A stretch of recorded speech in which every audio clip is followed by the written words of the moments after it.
Hey everyone, it's Megyn Kelly, and I hope you had a great Thanksgiving with your friends and family. Today, we are bringing you some of the most memorable moments from the Megyn Kelly live tour, which came to an end last week. It was so great to see the tens of thousands of you across the country. And now we want to look back at some of what you may have missed. We had Donald Trump Jr. kick us off on night one. That was amazing in Texas. He was fired up and in rare form. I spoke with Tucker Carlson in New York, followed by Ben Shapiro in Florida on back-to-back nights. That made tons of news earlier this month. We had so much fun with Piers Morgan in Miami and Link Lauren in Texas. And of course, it came to an end last weekend in a powerful interview with Erika Kirk in Arizona. So go check out some of the memorable moments. Have a great weekend. Listen to it here. And I will see you Monday with Mark Halperin.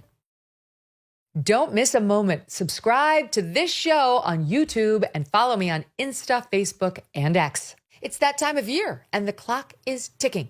Want to give a gift they'll really love? Luckily, there's still time to get your hands on Firecracker Farm Hot Salt. That's right, hot salt, I say. You've heard the buzz because it's incredible. This small batch product is genuinely special, and it's made with love, and you can tell. Delicious is an understatement, and it's fun. It has the perfect amount of heat and flavor and elevates everything you put it on. Plus, it comes in these sleek, laser-etched stainless steel push grinders. The presentation alone tells you someone cares about what they're doing here.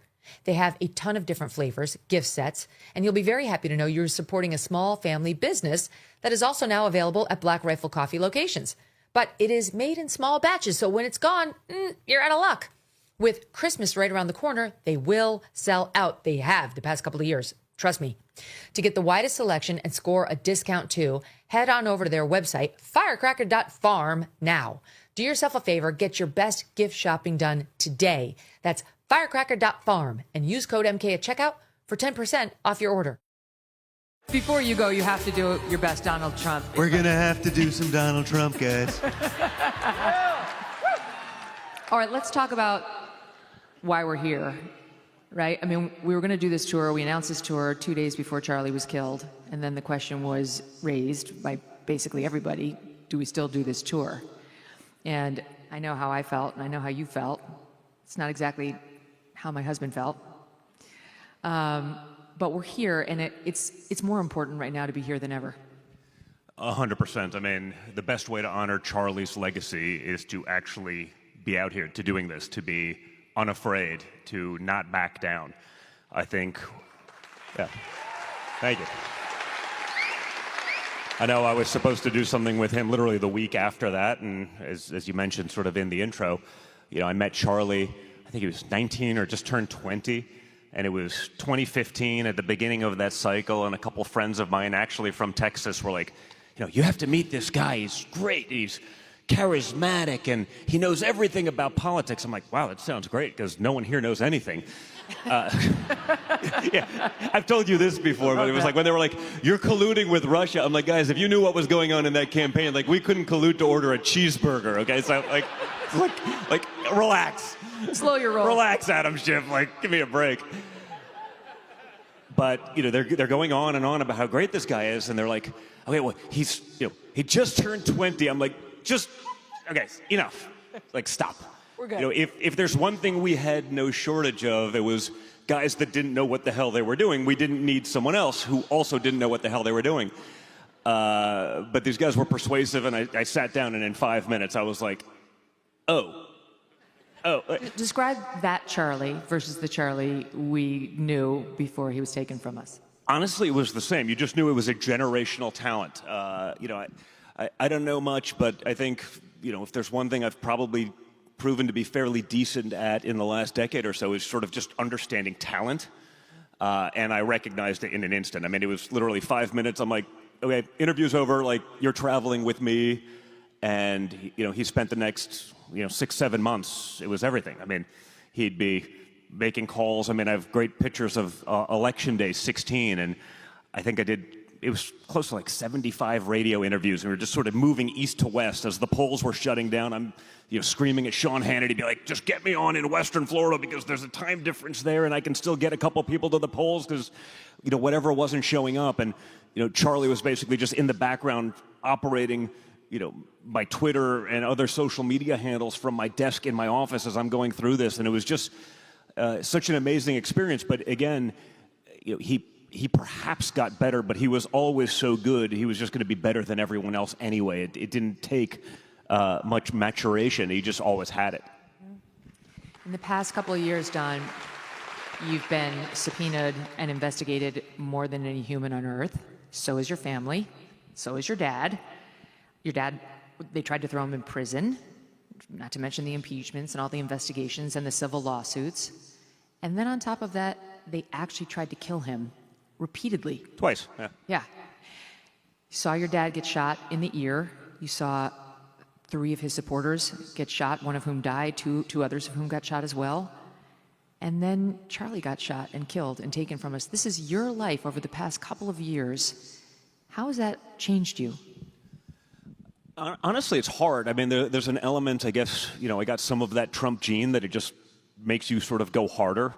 It's not normal. It's not always... It's not normal. It's not normal. It's not always good. I have that for better or worse. I think, I've been more subpoenaed than probably just about any human being, and our family certainly has. I think I've done more hours of congressional testimony, for treason, right? I mean, a crime punishable by death. That became like my average Tuesday. It was like, they're going to try to kill you again, Don. I'm like, okay, it's fine. It's like, can I catch lunch first? It's, Most of us are like, I got to get those Halloween decorations up. It's coming. I'm on deadline. Yeah, no, it was my lawyer's like, you're the greatest witness ever. It's like, it's not because I'm actually good at it. I've just done it so much. Eventually, you're going to develop some sort of talent for it. I mean, it's Do you miss it a little? Not that so much. No, but not that. But it was interesting, right? I think, at the end of each one of these election cycles, and now, 3 presidential cycles, and then 6 midterm cycles, you combine them all, or whatever it may have been. There was a time, sort of at the end of 16 especially, and at the end of 20, you're in the throes of it. And I think it was October 2020, I think I did 104 rallies that month. So that's 4 a day. And I don't mean like, a lunch or a breakfast. I mean like, 300 to 10,000 people in a room 4 times a day, 31 days straight. And it's sort of brutal. And at the end of it, you're like, I just sort of want to be done with it. 16 especially, right? Because I got sucked out of like the world in which I lived, real estate, and I was, behind a desk or on a job site. And I was like, sort of want to go back to that. And for about a week, it was great. And you were non-controversial before all this, too. Like, yeah, no, I mean... Trumps were beloved. And not the same level. It was, before that, no, it was awesome. I could live in New York City. I got invited to the cool person parties. That all went away. But no, honestly, but there was a component of that was also cathartic, right? It was, that obligatory lunch you all do with some friend you haven't seen in 10 years, but you do it once every other year. You go and you're like, why am I here? We don't really stay in touch. And it's like, you'd see all these people and they'd text you like, I love what you're doing. And you're like, oh, wow, that's great. And then you like look on their Facebook pages and you're like, Trump's a terrorist. He's a Nazi. And so I'm like, I hate these people so much. I'm like, well, which one is it? Because you can't be my friend and also do that. Like, you can disagree with me politically. I mean, I had friends that didn't agree with a lot of what we were doing, but they'd still like, I'm writing a check to your campaign because I just believe in you. And even if we don't agree on much politically, like, you're still a friend. And like, those guys are great. Those guys were... You can handle the honesty. Yeah, that I can deal with. It was the guys like clout chasing on one side and then kissing your ass on the other. Mm-hmm. That I didn't appreciate. But I wonder... Because you talk about the gene, you've got the gene, and it is a crazy gene, it's a great gene. And I really have been thinking about this a lot because now at this point in my life, I think a lot about how do we handle trauma? Like, what's the best way of handling trauma? And I really have come over to my husband's Presbyterian way of just shoving it down. Yeah. I really do believe, honestly, like leaning into your traumas, and they call it ruminating, is very bad for you. We were raised by Oprah and we were raised by wolves. Like, she misled us. The Trump gene is the way. Well, yes and no, right? I was sort of getting there before, and I sort of ramble, but you get there and it feels normal, but you also then suppress all of it, and it's just like, it doesn't matter, put it aside, go back and fight. Doesn't matter, put it aside, go fight. Like literally, in your dad's case, in the moment where the bullets are still flying. Correct. And, we all sort of did that to some extent, him more than anyone.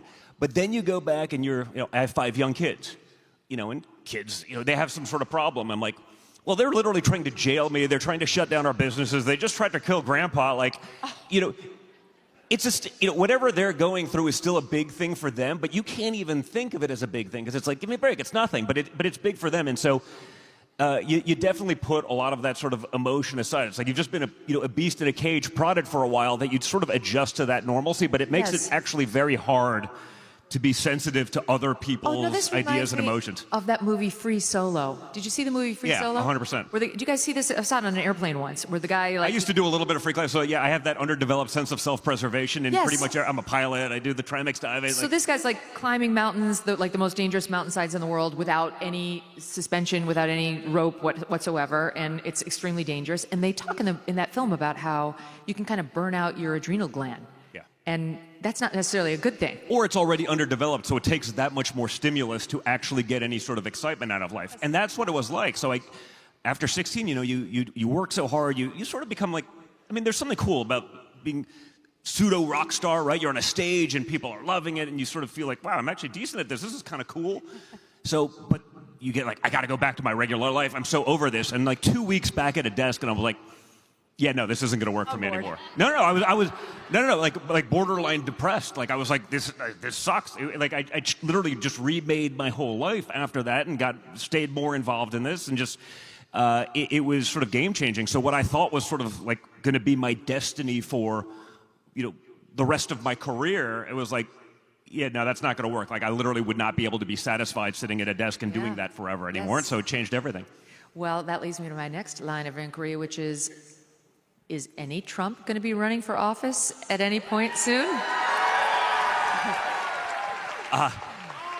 This is always the trick question, right? Because if you say no, then you decide to do something at another stage in life. I appreciate the applause, and someone said, a bunch of friends sent me a poll last week. It's JD and I are the only guys in double digits. I'm like, I haven't really been, out there all that much for it. You're the heir. But it's still, well, who knows? Honestly, the heir is whoever deserves it, really. You know what I mean? There's not an heir. Contrary to what we've seen, this isn't a monarchy, right? Like, I know they like doing the whole no kings thing and dressing up like, Bozo the Clown, and I think that's supposed to be effective. I don't know. It doesn't seem to move the needle much for me, but, it also is sort of ironic that they're talking about not having kings with a president that was elected in a landslide, won the Electoral College, won the popular vote, won all 7 swing states in a historic fashion. Before that, actually left office. I mean, he's like a really shitty king, actually. I mean, if he's a king, he's doing a lousy job, because a king wouldn't have done that. A king wouldn't have allowed himself to be prosecuted and persecuted and almost jailed, almost assassinated. A king probably wouldn't allow those protests to happen. And if he was a king, the government would be open and not shut down by Democrats who want to make sure that we're funding health care for illegals. That's right. But, so the narrative, as we all know, the narrative doesn't always have to line up with reality. Was that a long way of saying no? You have to see. So not never. No, but not now. But not now, but not never. There may be a time, and if it's required of me, and I can do that for my country, it's an honor. The fact that I have this kind of reaction is. Yeah. All right. Thank you.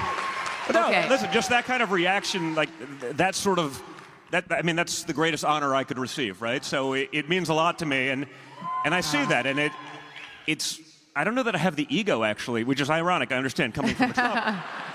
But there is like a level of hubris you actually need to be president. I think that I'm like, I don't know. I'm just a regular guy. I fight to get where we want to go, but after that, I'm okay going in the background. But what was so great about the last 4 years under Biden was it's actually what we needed as a country, for everyone to understand how fragile our democracy is, how fragile the republic really is, how fragile even our economy is, and how the world really needs a strong America. And so it wasn't just the first 4 years of Trump that showed us that. It was how quickly it all disappeared and went away that woke up so many people. But in that, there was a sort of component of, trial by fire. Not just for the American people who got it and experienced it because you saw it with your own eyes every day, but for those in the cabinet now, for those who were able to be fighters and, were subject to the same lawfare and whatever. So now we actually, for the first time in modern history, we have a bench. We have a bench of guys that can do this. And if I'm part of that, that's an honor. But it's not like, even in, after the first term, you're like, well, man, who's next? It wasn't going to be Mike Pence. Mike Pence was perhaps like a necessary thing to sort of consolidate other parts of the Republican base that are like, well, this guy from New York, how do we make this happen? How does, perhaps I don't want to say necessary evil, but like you sort of needed. No, he made sense at the time. It made sense at the time, but it was never going to be the future of the party, right? Like that was never real. And, now it's great to be like, to see a JD and to see, honestly, Marco's done a great job. Marco's a star, too. And more importantly, they're guys that aren't just sort of playing a role on TV. They've actually changed their worldview to understand that sort of America first, MAGA, however you want to look at it, is actually the future of the Republican Party. They're not guys that are dying to go back to the old ways and playing a role. They actually believe it. They get it now. And that's incredible for the future of our country. Okay, now, since you and your dad are very similar in many ways, and you're talking about how you were bored sitting at your desk for 2 weeks, what does Donald Trump post-presidency do with his time? Oh, God. I don't know, Megyn. Yeah, no, it's an interesting one. It's like, this was always during the campaign. It's like, are we working him too hard? It's like, no, keep him going, because there's nothing sometimes more scary to us that we're heading, perhaps clean up some messes, getting the call at like 5 o'clock in the morning, like, did you see the tweet that went out 3 hours ago? Like, no, what happened? Don't worry, you're on CNN in a couple hours. What are the talking points? It's like, honestly, we don't know. Figure it out. The scariest Donald Trump is a bored Donald Trump. So we real. I got to figure out. We all have to figure out how to keep him busy. But he could pull the Obama, not leave Washington, and be the shadow president for the next guy. That would be fun. Listen, I think one way or the other, he's always going to keep busy. I mean, you even see the passion of what he has now as he's, doing additions to the White House. I mean, he's always going to be a builder at heart. And I think because he's a builder, it's why he understands how to do these things. It's also why he's so able to relate to regular people. He still always sort of defaults back to his roots of being, a builder, someone who creates. And so, I imagine he'll always remain politically active because he too likes the action and the party likes him. They don't want him to go. So I mean, it's like they're going to want him around. He's remade that party, and he's always going to have an incredible influence there. And so it'll be interesting to watch, though. Yes, but we got to keep him busy one way or the other. Yes. I'm going to actually take up golf despite all the things that I don't want to do. Just be like, I just got to go play golf with him because if he's alone and bored, it's going to be problems. Get him away from the Truth Social.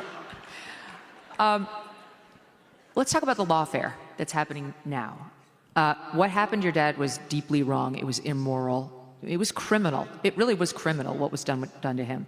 And you guys saw that, now before Trump took office, he filed a couple of complaints with the DOJ seeking to be made whole on all the money he had to spend to defend himself. And the media's gone nuts with it. Oh my God, it's conflict of interest. How could he? How could he? Do you know, if you listen to AM Update, you do know this, but do you know how much those losers Peter Strzok and Lisa Page, those two FBI lovers who were tweeting, you know how much they got from the DOJ? $2 million. And they... For perjuring themselves. Yes. And setting up a president. I mean, it's for plotting actively against him. So they filed a complaint because they were mad their tweets got released, and Merrick Garland's DOJ paid out. So why shouldn't Trump file a complaint and get paid out for all of his heartache? But I'm just speaking of the lawfare and how widespread it was and how bit by bit your dad's trying to make good. The lawfare that is being unleashed against his enemies we've had lots of debates about it. I'm totally in favor of it because I really think they deserve it. It's accountability to me. But what's your reaction? Because the argument against it by smart people is two wrongs don't make a right, and it's not going to stop them. You know, when they get back in power, they're going to do it again. It's actually a nuanced sort of answer because, like, you know, I guess the normal Don Jr. response would be like, just go after him. But these guys did break the law. They actually did. There's a difference between what they did to my father, where they're literally going back and literally changing the statute of limitations for a short period of time to be able to try to get him. When they're venue shopping, you notice he was only sued in Atlanta, New York, D.C. You know, there's a difference between creating a thing, you know, the Steele dossier. Making it when up. it's manufactured to end a result. That's different than John Bolton taking home classified documents and breaking the law and doing that. That's not lawfare. That's actually called enforcing the law. So there's two different things. Now, the corollary to all of that is, generally speaking, there's no one weaker than a Republican in Washington, D.C. No, you've seen it. You know, you can be the most diehard red meat guy, and you get to Washington, D.C., and all of a sudden you're like, wow, I love the perks. I love getting my ass kissed. I love being invited to the cool person party. You know what? They leave me alone if I'm like 85% Republican. Mm-hmm. If I fold when it actually matters to my constituents, but can be beneficial to the Democrats, you have an easy existence. The Washington Post isn't doing their hit pieces. I look at those hit pieces Chief as a badge Justice of John honor. Roberts comes to mind. Yeah, well, no, of course, Robert. But by the way, you know, how many strong Republican senators do we have? Like 3? You know, that you'd actually want to be in one of these political fights with? I mean, it's pretty plentiful. And so there's a component of me that believes I'd love none of this to ever happen. I'd love it to actually be fair. That's not ever been the case. And until we actually start fighting the same way the Democrats do, it's never going to stop because they're more than happy to take their wins. You know, they talk about democracy. It's all a soundbite. You know, they talk about all these things. They're so great until it happens to them, and it's like, well, this is different. You know, rules for thee, but not for me. Unprecedented. They actually keep using that word as people get indicted on the left. This is like, unprecedented. Unprecedented. I'm like, what were you doing to me, to my father, to half the Republican Party? You know, what did you do to Peter Navarro? What did you do to Steve Bannon? Yep. You know, that was unprecedented. Roger Stone. Now that it's happening back to them, it's unprecedented all of a sudden. You know, they can get away with that, and they've gotten away with it because they also control still the mainstream media narrative. They control a vast majority of tech. You know, I think what Elon's done is great to at least people can finally see, like, oh, wait a minute. It's not actually unprecedented, but it's hard to believe there are people that see that, and they're like, oh, my God, it's unprecedented. I'm like, did you, like, not turn on a TV for a solid 8 years? You've been asleep. Like, 8 years when, you know, Trump, 96 indictments? They wanted to put my father away for 750 years? I mean, he's a young and vibrant 79. But I think even for a high-energy guy like Donald Trump, like 750 years, maybe a lot. I'm not sure he gets through that. By the way, does he sleep? Because you hear the reporters on board Air Force One, like, you can't fall asleep because he might come back at any second. He's constantly, like, talking to his cabinet officials, and, like, you don't want to be the reporter who's asleep when he comes back for the 4th time and you miss the big scoop. Honestly, like, I've rarely seen him sleep. If he does, it is like 3 hours a night. Like, but it's been his whole life. Like, so I remember, you know, coming out of, you know, the Wharton School of Finance and starting to work in the business and stuff like that. And, you know, young 20-year-old guy in New York City, I'd go out and I'd be partying with my buddies. I'd probably get home at 12. Like 10:30. 10:30. Let's just say that for. And Saturday morning, my phone would ring. You know, Don, why aren't you in the office? I'm like, why aren't you in the office? He's like, I'm in the office. That's why I know you're not in it, Don. I'm like, shit. Nightmare. I'm like, I'm stumbling over their hairs everywhere. I'm hungover as hell. And I'm like, we're going to get to the office. on a Saturday, sometimes Sunday. It's just built this way. He's just always been that way. I mean, perhaps the most, and I've sort of been impressed with his stamina that way for most of my life. But I mean, even this last election, the days prior to the election, I mean, I saw him go 2 all-nighters in a row. Yeah. Like it was all day, 7 events, and I'd speak at some of them. But when he's there, he's speaking for an hour. And Yes. I mean, it's slated for an hour, and sometimes it ends up being 2.5. The weave. But you got 6 of them, and we're in Michigan, and it's 2:30 in the morning, and that's 3:30 by the time you dealt with the time difference or wherever we end up. I think it was Michigan was the last one, and he's still going strong. 6 of these speeches, 5 of these speeches for 2 hours apiece. It's 2:30 in the morning. He's going strong. He gets on the plane, and he starts playing music, and I'm like, I just want to go to bed. I literally, for the love of Christ, please just turn off the music. And he's blasting Elton John. It's wild. And then we get there, and it's election day. And I get home. It's 6 a.m. I try to get like an hour or two. I get home. I take a shower. I'm about to go to bed, and I turn on the TV quickly, and he's doing interviews. I'm like.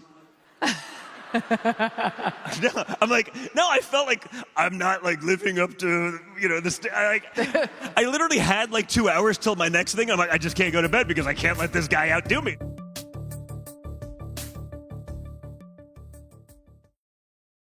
You know how much my family and I love our dogs. Yes, even my sweet Strudwick. He's getting better. I cannot imagine life without them. They have a great life, but some dogs are not so lucky. And that's why I'm glad to tell you about Delta Rescue, the largest no-kill, care-for-life animal sanctuary in the world. They have rescued thousands of dogs, plus cats and horses too. They provide all of the animals with shelter, safety, and most of all, love. And they've been doing it now for more than 45 years. Delta Rescue relies solely on contributions to stay open, and giving can bring tax benefits too. Speak with your estate planner about how you can grow your estate while helping animals in need. And check out the estate planning tab on their website to learn more. We love our Thunder and Strudwick, but would like other dogs who need love to find it too. Visit deltarescue.org today to learn more. That's deltarescue.org. Let's talk about it. Let's talk about why Nick Fuentes. I interviewed Fuentes. Well, I should just give the publicly available information on this, which is that I was in an extremely personal and bitter war with Fuentes like 3 weeks ago. It mostly wasn't public, but Fuentes was attacking my father, a subject I have like literally no sense of humor. My father passed in March, and was really kind of the patriarch. Not kind of, he was the patriarch in our family and a hero to every person in our family. And some of what Fuentes was saying about my dad was, true, okay, which made it worse. But I was just so offended by that, I couldn't deal with it. And my son and my wife. So, I was really mad at Fuentes, and then I did an interview, and just out of the, I was so mad it popped out, and I attacked Nick Fuentes. In this interview, this was last month, I think, ish. And then I got all these calls from people saying, do you know anything about, I don't know anything really about Nick Fuentes, other than he's attacking my dad, my wife, and my son. And it was like, actually, Nick Fuentes is the single most influential commentator among young men. Period. He's got 5 million subscribers on Rumble. It's bonkers. And I didn't know any of it. I mean, I'm 56, so I'll just state the obvious, He's not our demo. My oldest child is 31, much older than Nick Fuentes. So I kind of missed a lot of this stuff. I pride myself on not missing things. I totally missed that.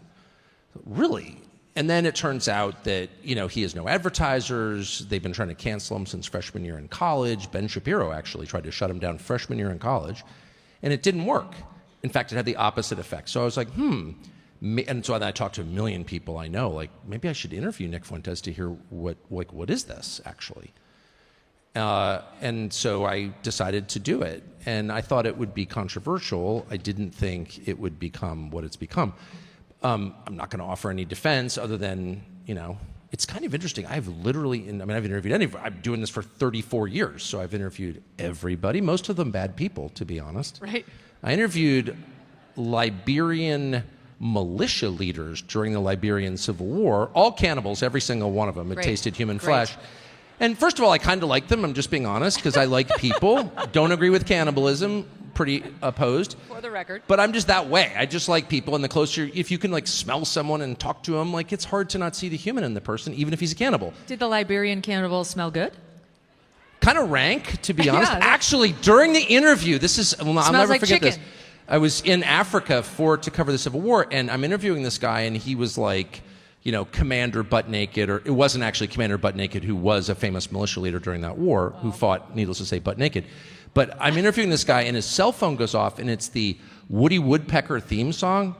Da-da-da-da-da, da-da-da-da-da. Wow. And I was like, oh my gosh, you're human. It was like hilarious. Anyway, the point is, none of those were controversial. Like, I interview people who are hated, and in some cases, like, demonstrably evil, and I ask them, why did you do that? And what's your account of yourself? Like, tell me who you are. What do you believe? Mm-hmm.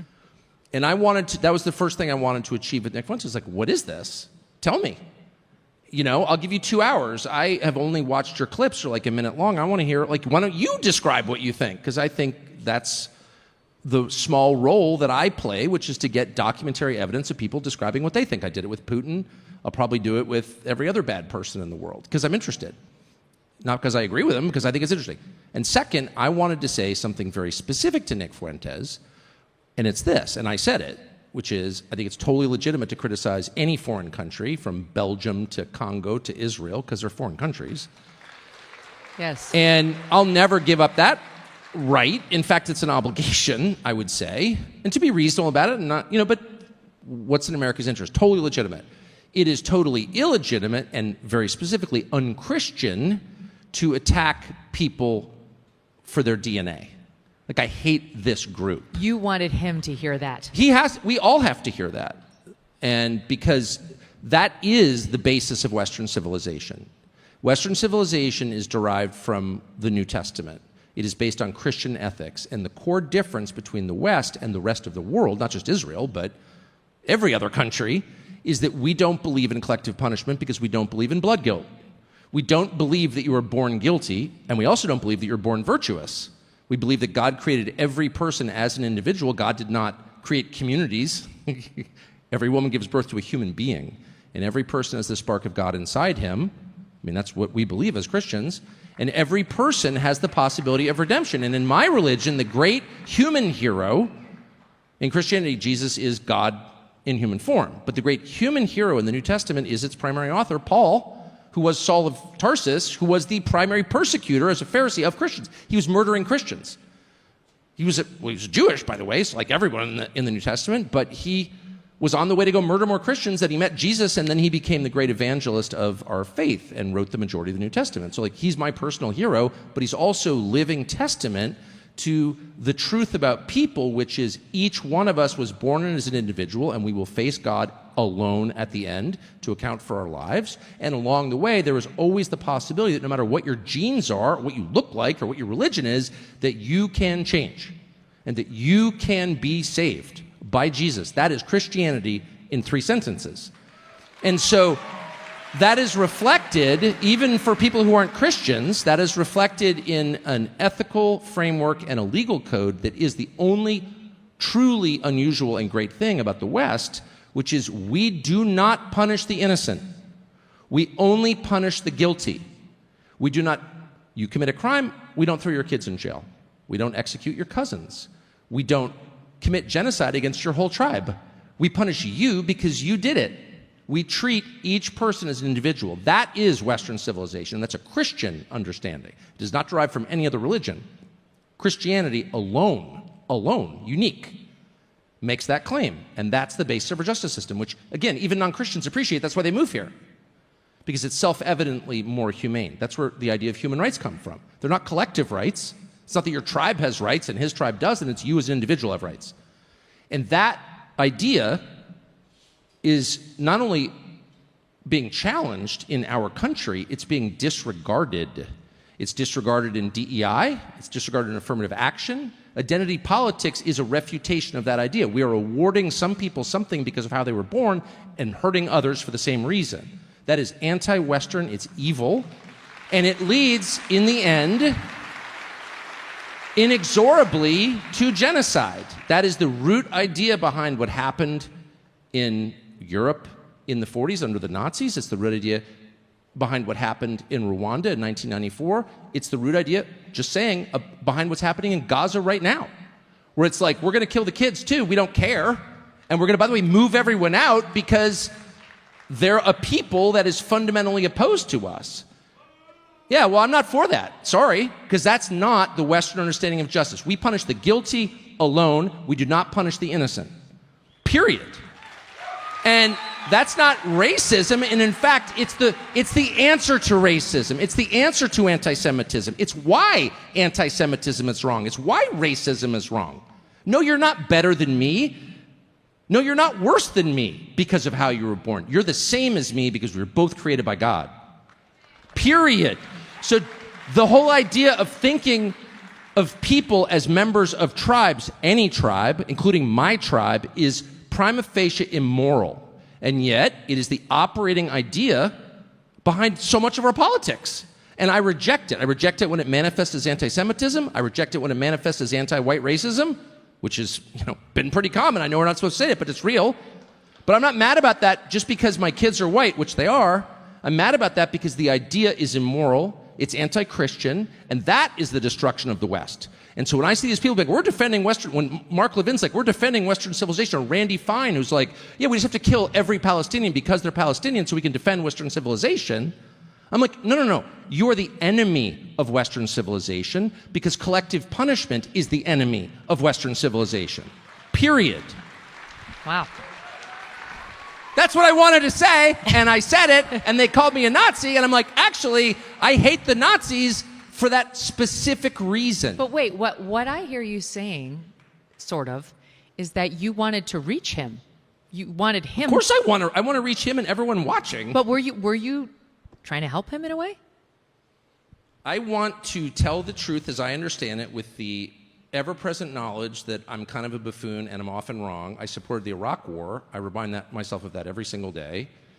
I've made a ton of mistakes, a ton of errors and judgments. I've been carried away by enthusiasm and particularly by anger many times in my life. So with that knowledge, knowing that I am imperfect and I don't always possess the truth, okay, you always have to remember that because I'm not God, I still want to tell the truth as clearly and completely as I can in every venue, in every conversation, as fearlessly and without shame as I possibly can. And that's why Nazi Week doesn't bother me anymore, because I'm not a Nazi. I'm a Christian. Of course. So what about... I don't want to spend the whole time on this, but I am curious. The main criticism, as I understand it, has been, well, yes, platforming. They say that. I don't accept platforming as a valid objection. When is that a verb, by the way? You take a noun and you make it into a verb and nobody says anything? As a former editor, I say no. Yeah, agreed. Okay. Honestly, but as far as I know, Nick Fuentes hasn't eaten anyone. I mean, Jeffrey Dahmer ate people, and he was platformed by Diane Sawyer. Dude, we have a sitting member of Congress. I spoke to the Speaker of the House about this today. We have a sitting member of Congress from Florida called Randy Fine, who was literally texted or put on Twitter, we should kill them all. Every single one. Someone texted a picture of a dead baby, and he laughs at it. And it's like, this guy's a lawmaker who's appropriating money to a military committing genocide, and that's cool? It's not cool. No. And let's just be honest. That is much worse than anything Nick Fuentes has said. Period.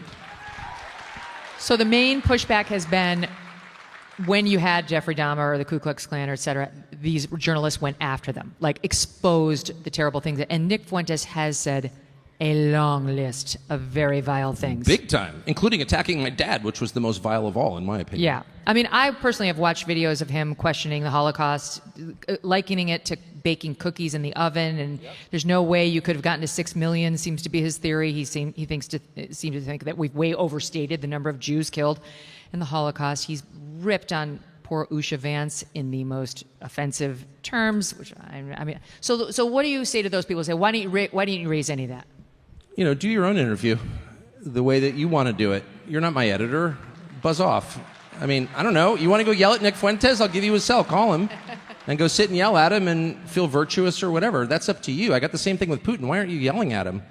Okay, why? So I can show that I'm a good person? I care about what my wife thinks, my children think, and God thinks, and that's it. I don't need to prove that I'm a good person to you. You may think I'm a terrible person. Okay, I'm just doing my thing, which is I want to understand what people think. And I'm committed to that, and if you don't like it, don't watch. That's my view. Yep. But that doesn't mean that I share the views. I'm not telling Nazi jokes, obviously, or Holocaust jokes. I mean, please. And I don't, I'm not telling him even in private because I'm not into that at all. But I will say, just since you brought it up, one thing that did bother me was the Usha Vance thing, and I generally make it a practice not to be like, you said this and da-da-da-da-da, and the internet tells me, or, the ADL says you said this. It's like, why don't you just tell me what you do think? Like, why don't you speak for yourself, because we're adults? That is my approach with everybody, whether I like him or don't like him. But the Usha Vance thing did upset me, because I know Usha Vance, and I love Usha Vance, and I was really offended by that, just personally because I know her, right? And in a normal way. And I did think about that. Like, that pissed me off. And I'm just being as honest as I can be. I didn't want to repeat it. Yeah, no, you're always in that position. As a journalist, you're always there like, do I repeat it? Well, if you know the person. And spread it? Or well, kind of. And it's like so wounding. And I mean, he attacked my wife, as I said. So I don't know. I'm sensitive on that. So let me ask you Maybe I made the wrong call, by the way, probably. So now having done it, what do you think of him? About Fuentes? Yeah. I think it's so funny. I did not make Nick Fuentes. Nick Fuentes is he's just enormously gifted as a broadcaster. I mean, it's unbelievable. His talent is. I mean, I have done that job, not the Holocaust jokes, obviously, but I mean, I've sat in front of a camera and talked. He's really good at it. He has not been canceled. He can't be canceled. So I kind of think of Fuentes in terms of like, what place does he occupy what does he say about our society? And I'm not making excuses for anybody else's views. I'm just saying, as a factual matter, if this is the most popular person among young men, young white men, then we need to start thinking about why that is, and we need to reflect on what we have collectively done to young men, which is destroy them, actually. And no one wants to say that because no one wants to take any responsibility at all for anything ever. No one ever wants to repent. They all want to cast stones. They don't see the plank in their own eye. This is including me. It's just humans are like this. And they want to be like, Nazi. And it's like, oh, yeah, okay, great. But how did this happen? Why are they listening to him? Kind of. Can I ask you, so... And part of the reason is because the Republican Party completely betrayed its voters by obsessing over Israel. That's just a fact. What is this? It's a country of 9 million people. I'm not against Israel. I visited on vacation. I've always liked Jerusalem. Is my favorite city in the world. I'm not against Israel, but why is that the center of our conversation? It's 9 million people, no resources. The only strategic value Israel has is the extent to which we have to defend Israel. But take that out, and there's no value at all. I'm not against it. I'm just saying, we're a country of 350 million people. We're the most important country in the world, and our politics is, and practically every member of Congress spends all day talking about Israel. And if you're a normal person, you're like, I don't hate Israel. I certainly don't hate Jews. But what the hell is this? But wait. And then it's shut up, you can't talk about it. But wait, why? Clarify what you mean, because when you were winding up on, the Republican Party has abandoned young men, I was with you. Both parties have abandoned young men, especially the Democrats, though, for so many other reasons. But why Israel? You're saying the focus? Because all the focus energy. is over there. Yeah, I mean, look, Trump is elected. I campaigned for him and I love Trump. I just want to say that. And I talked to him the other day, and I love Trump. And I've known him for 25 years, and I could write many books on Trump, and they would be positive, basically. But the second he gets elected, who's the first person to visit? Bibi. Then he comes again. And it's the energy of the administration and of the entire U.S. government is all of a sudden about Iran. A war with Iran? Really? How many people do you know who've been killed by Iran in the United States in your lifetime? 0, because that's the number. How many people do you know who've died of a drug OD? Some. Maybe you have a nephew who did. So, what is this? I know you want to have regime change in Iran. I'm not mad at Israel at all. I'm not actually mad at Israel. I'm mad at our leaders for spending their time and my money focusing on someone else's country. And then I'm doubly mad because that's a total betrayal of the promise, which is your government works for you because you own the government, because it's a democratic republic. What the hell is going on? And then if you say anything about it, it's you're a Nazi, you're an anti-Semite. Well, actually, I'm not. And I'm in a really great place to say that because I'm really am not. And no matter how many times they say that, it doesn't bother me because in fact, by the way, I think they are attacking me because I'm pretty reasonable. Like, who would disagree with what I'm saying? Maybe you do. Okay, you do, but you do. You disagree with what I'm saying, but like, what is the answer? Why would the U.S. government spend all this time? No, it's a sincere question. Why is the overwhelming majority of the U.S. Congress taking money from a foreign unregistered lobby? Like, what? Like, what is the answer? From APEC. Why is that okay? And they want to prevent you from asking that question because there really isn't a good answer other than shut up. And if that's the only answer, by my temperament and my age, I'm just not going to shut up because Tucker, that's not hate, it's sincere. What is that? What do you make of the folks who say Israel is our most important ally in the Middle East? They're in a very tough neighborhood. They have our shared Western values. They have our back. We have their back. And that we have much more in common with the people in Israel than we do with some of these surrounding countries. I would say, what are you talking about? Pushing things like Sharia law, which I've heard you comment on. Okay. What's happening in Gaza, which is the killing of civilians because they are related to terrorists, they've said that too. This is not a left-wing talking point. Have you read you guys what are fiery Israeli... tonight. It's just a fact. Read Ben-Gvir, Smotrich on this. These are sitting cabinet ministers in the current government saying, starve them out, kill them, kill their children. This is like a cabinet secretary in the current government in Israel saying this out loud. That is not Western. That's Eastern. That is totally incompatible with Western civilization. We don't punish the innocent, period, under any circumstances, or else we're as bad as the people we're fighting. And that, by the way, the U.S. government has done the same, and I've complained about it a lot. And no one has ever called me names for criticizing my own government. So why is it verboten to criticize somebody else's government thousands of miles away? What the hell are you talking about? That is a great question. I just believe in the principle. And second, tell me why they're our most important ally. Right down the road, you've got countries that have like the bulk of the world's energy supply. That's not an important ally? What? If you're looking at foreign policy through the lens of what's good for America, you don't want to make unnecessary enemies. I like Israel for the 8th time. How many people have been there on vacation just because they like it? I have. I took my kids. I'm not against it. I don't want it to get hurt. But from a geostrategic point of view, your duty, if you're running the State Department or running the White House or a member of Congress, is to serve the people who elected you in your country. So you need to think seriously, as you do with your own children, what's good for them. This time of year, we are all trying to find Christmas gifts that are not just more plastic clutter under the tree, but actually mean something for our children. So let me tell you about Tuttle Twins and their Black Friday sale. Their books turn reading time into real, meaningful family time.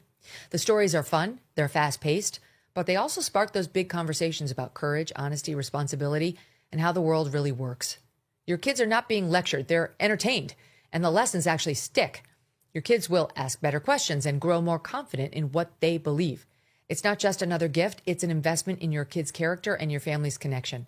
Right now, during the Tuttle Twins Black Friday sale, you can save up to 75% on their best-selling bundles, which also qualify for free shipping. This is their best pricing of the year. Go to TuttleTwins.com/MK, TuttleTwins.com/MK, Tuttle twins.com/MK, and grab these Black Friday deals while they're still available. I would hate for people to believe that the Nick Fuentes sort of, my problems with Nick Fuentes are about me, because they really are not. They are about the fact that Nick Fuentes is a truly horrifying person who believes truly horrifying things. And again, there is a reason why Charlie Kirk despised him. There is a reason why every mainstream political commentator has been highly critical of him. It's the reason why these are not arguments. This is not a person who's making arguments. He is a Hitler-loving troll, and I say that advisedly. He literally says on his show that he loves Adolf Hitler. Okay, so the reason this has come up in recent weeks is because Tucker, your guest last night, decided to have him on last week and to completely gloss him, in my opinion. And you can make up your own opinion as to what you think Tucker was doing during that interview, but I know what it looks like when Tucker Carlson decides to be an aggressive interviewer, when he decides to ask difficult questions of people. Tucker is eminently capable of doing that. He did it to Ted Cruz quite thoroughly. But he decided, for any number of reasons, and I try not to attribute motivations to people, that he was going to treat Fuentes with kid gloves, that he was going to not ask him about any of the things that I've just mentioned, literally any of them, and to essentially normalize Fuentes, act as a sort of gateway drug or as and what I've called Tucker as an ideological launderer of bad ideas over the last couple of years. And this is not coming from a place of animus for Tucker on a personal level. I've known Tucker for a very long time. Tucker and I, whenever we're in personal situations, we get along great. I think I saw that Tucker talked about how we were at Charlie's memorial in the vice president's box together, and he's correct. I mean, we saw each other, we said hello, we talked, it was very friendly, and all of that. And it's also true that a couple of days after Charlie's murder, he reached out and he called me and he said, listen, I know that we're at odds, and we've been at odds for a number of reasons, mainly political. I mean, again, on a personal level, I'd go fishing with Tucker anytime. The real question is, for me, I got into this business because I care about the ideas and I care about the ideals. And so when you're determining what is conservatism, what should the future of America look like, and where do you draw the lines, those are the questions that I need to answer in my job.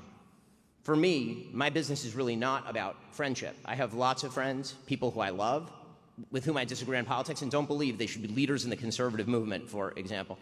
And that, to me, is the real question. In any case, Tucker reached out. He said, we've had a bunch of disagreements, and, what if we could put those aside and align toward the DSA in particular, is what he mentioned. And I said, Tucker, you're totally right. Let's do that. That would be great. In fact, the TSA? The DSA, the Democratic Socialists of Why America. The TSA? How did that bring you together? The Democratic Socialists of America. And the reason I know. Yes, and the reason that I'm taking out TSA my only phone divides people. is because, yes, the reason I'm taking out my phone is because I don't just, I like to evidence what I'm saying with, actual evidence. So I texted him, and the text exchange was very nice. I mean, here's what the actual text exchange went like after the call. So I texted him, and I said, thanks so much for calling. It means the world. It truly does. Should we do a show together talking about the DSA threat, Democratic Socialists of America threat, and orienting in the same direction? Happy to do whatever it takes to bring everyone back together for the fight that matters. And Tucker then wrote back, thanks, man. I appreciate it. I'm going to spend the next week or two thinking about how to be most effective. The country is clearly on the brink. I reached out repeatedly after that. Nothing happened. And again, I thought it was a good idea at the time. I think I felt differently after I saw what he did with Nick Fuentes, and after he proceeded, in my opinion, to spend the subsequent weeks doing literally nothing to fight the left. I say this with sadness because Tucker used to be, I think, a deeply important part of the conservative push to win. The number of times that Tucker Carlson has mentioned Zohran Mamdani since October 5th on his show is once. And it was in the context of Marjorie Taylor Greene and Tucker Carlson talking about the appeal of Zohran Mamdani. Just by way of contrast, not because I'm a perfect representative here, but because you talk about Zohran Mamdani a lot. A lot of us have. Since October 5th, I did 17 separate shows on Zohran Mamdani, including 4 in the last week before the election. Okay, because when you're orienting against the left, you really should orient against the left. Okay, so a lot in there. I think, just to be clear, so the breakdown from the detente after Charlie was him interviewing Fuentes? Was that the next thing that happened that led to the blow up? I mean, yes. I mean, okay. I had not spoken a word. There so it were wasn't things that he attacked you, or you had something? No, I don't care about people attacking interview. me, and I don't think Tucker cares about people attacking him. I mean, again, we're professionals. We're in a business where people comment on what we say publicly. Again, this is why I think you and I differ on our angle with regard to, for example, Candace Owens. I think that what Candace Owens is doing right now is evil. It is evil what she is doing right now. Okay, and I say that again. But what? Because I didn't opine on whether it's evil or not, but my position is it's really none of my business. And why is it? But I have a question. Why is it none of your business? I mean, you comment on these things for a living. I'm not mother of the internet. No, but if this were on the left and somebody were accusing Charlie Kirk of his wife having murdered him, I assume that you would be talking about it. Is that what Candace is accusing Erika of? Yes. Of murdering her own husband? She's accusing TPUSA insiders and other members of the right wing, including Seth Dillon, of being involved in the murder of Charlie Kirk, yes. Okay. Like I said, I don't take in that content, which is an honest statement. I don't have time to watch Candace's show. I believe you. But the point that I'm making is that that friendship should not, in our business, I think it's important. Listen, friendship should not friends. trump. We don't even know each other. I understand, but even with Tucker, friendship should not trump our manifest requirement to speak out when people do and say things that are both detrimental to conservatism and morally wrong. Okay, so I don't totally disagree, but I think the way of handling that, at least for me, is much different. So I saw things go south between you and Tucker, at least from my vantage point, when you disagreed on Israel. That was obvious. And well, he was, well, let me just make my point. Sure. And so he was saying things that were critical of Israel and our policy towards Israel.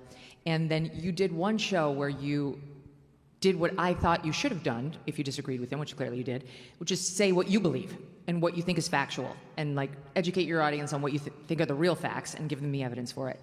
But you named him and it felt like an attack. And that to me was the beginning of the end, where he was like, now it's on. Because he felt personally attacked by you, as opposed to just challenging his idea. I think you named him and you kind of diminished him. And, you know, he's an 800-pound gorilla, and if you mess with a gorilla, he's going to fight. And to me, that's where it started to go south. And because I remember that day being like, oh, shit. Well, I don't want to see this. But here's the thing. I would urge everybody to go back and listen to the show that you're referring to, where I criticized Tucker's ideas, not Tucker as a person. Tucker then responded by claiming that I do not love America. That is a direct quote. That I do not love America because I was spending too much time covering the October 7th attacks, and then proceeded in January to then say that I wanted his children to die in a foreign war. Okay, so those are a different... That's a rhetorical No, it is point. not. I'm sorry, it's not. An attack on motivation is a very different thing from an attack on an idea. His point was that you were sounding like a neocon, and he's upset with anybody who wants us to get too involved in Israel's conflict because he feels it endangers American children. Okay, the idea that, number one, the idea that I want the United States to be directly involved in Israel's conflict is not true. No, I know that, Ben. I've been urging Israel to get off of American aid for literally as long as I have been active in politics. But I'm making clear what his point was. But my point is that that's not his point. And again, none of this. So we disagree. We disagree on the interpretation of what Tucker has been doing for the past 2 years, and it's very difficult for me to believe that Tucker is merely anti-Israel when, for example, today in his newsletter, I mean, I can directly quote it if you'd like. In his newsletter today, he claimed that Zoran Mamdani is not anti-Semitic. This was his newsletter today, this morning. I mean, I'm happy to read the text. It's a little extraordinary because again, it is kind of shocking stuff. So here's what Tucker Carlson wrote in his newsletter today, or what his newsletter says under his name. He said, "Is the incoming mayor a fan of Israel? Does he want America to fight its wars? Not particularly. But a Jew hater? That's a different conversation. We've never seen anything to suggest he falls into that ugly camp. If we're talking about fighting the left, defending Zoran Mamdani, who literally said that he has no opinion whether Hamas should disarm, who posed alongside the 1993 World Trade Center unindicted co-conspirator, who would not disown globalize the Intifada, who suggested that whenever there is a New York Police Department boot on somebody's neck, it's an IDF lacing the strings, to suggest that that's not anti-Semitic in any way? No way. Okay, but listen. Or I'm going to give you a defense of Tucker here, and I don't need to defend Tucker because I'm not Tucker. Tucker can perfectly but I'll just say, himself. I think in general, because I know him and I listen to him and I understand generally where he's coming from. He would say his problems are with Israel, and he would say that shot that Mamdani laid against the IDF is a shot against the IDF. And Israel and how he thinks they're pro-war, not against Jews. Okay. And I think all I can say is when Tucker Carlson finds himself in complete alignment with Zoran Mamdani, it is very difficult for me to believe that he does not agree with Zoran Mamdani. I think Tucker is in a place right now of the same place that Charlie was getting to toward the end of his life, the same place that some people had tried to drive me, which is you're under withering, nonstop accusations of being something you know you're not. But from some people who you love and who you've been protecting, at least in my case and Charlie's case, for 2 years, who you've been completely defensive of. Megyn, and Charlie and I both felt, because we talked about this on my show, like, what's happening here? Why are they dropping charges of anti-Semitism against us when we love Jews and we're both open Semites? We're Zionists. So Megyn, you may notice, I'm just talking about me here. Are there people who are overzealous? Sure. Have I ever attacked you? No, never. Did I ever attack Charlie publicly about any of this? No. Okay, he and I had disagreements behind the scenes. You get defensive, and I think Tucker's feeling defensive. By the way, I waited to attack Tucker until he glossed Nick Fuentes, that has nothing to do with Israel. Nick Fuentes hates Jews. I'm not saying Tucker you didn't have a right him. to go after him. I think you did what you thought was right, and you felt, and he mentioned you a few times in his interview with Nick Fuentes. He did, but again, I don't think it's about that, because if he had not mentioned me in that interview with Nick Fuentes, I still would have said something about it, because again, glossing people who are white supremacists is bad electorally on a pragmatic level. a right wing that embraces its own fringes will end up in the same position as a left wing that has embraced its fringes. Okay, so that's why I want to get into it. Embraces. Yes. So now, having spoken to Tucker, I actually see that interview very differently. And I did listen to the interview, and I knew what Nick Fuentes was. And I think he did show himself to be who he is. It wasn't his most vile stuff, but you got the feel for what this guy was. But I really think Tucker was talking to him, Ben, to put like a bumper on this guy. Because what Tucker was urging him the whole time was to understand that collective punishment for any one group of people is wrong. It's deeply immoral, and it's anti-Christian, which this guy is supposed to be, and reminding him of how deeply immoral that is, that you should not be looking at a group of people, whomever it is. The left does it to everyone, whites mostly, but like this collective shame, white men in particular. And there's a group of people like Nick Fuentes that does it to groups of Jews.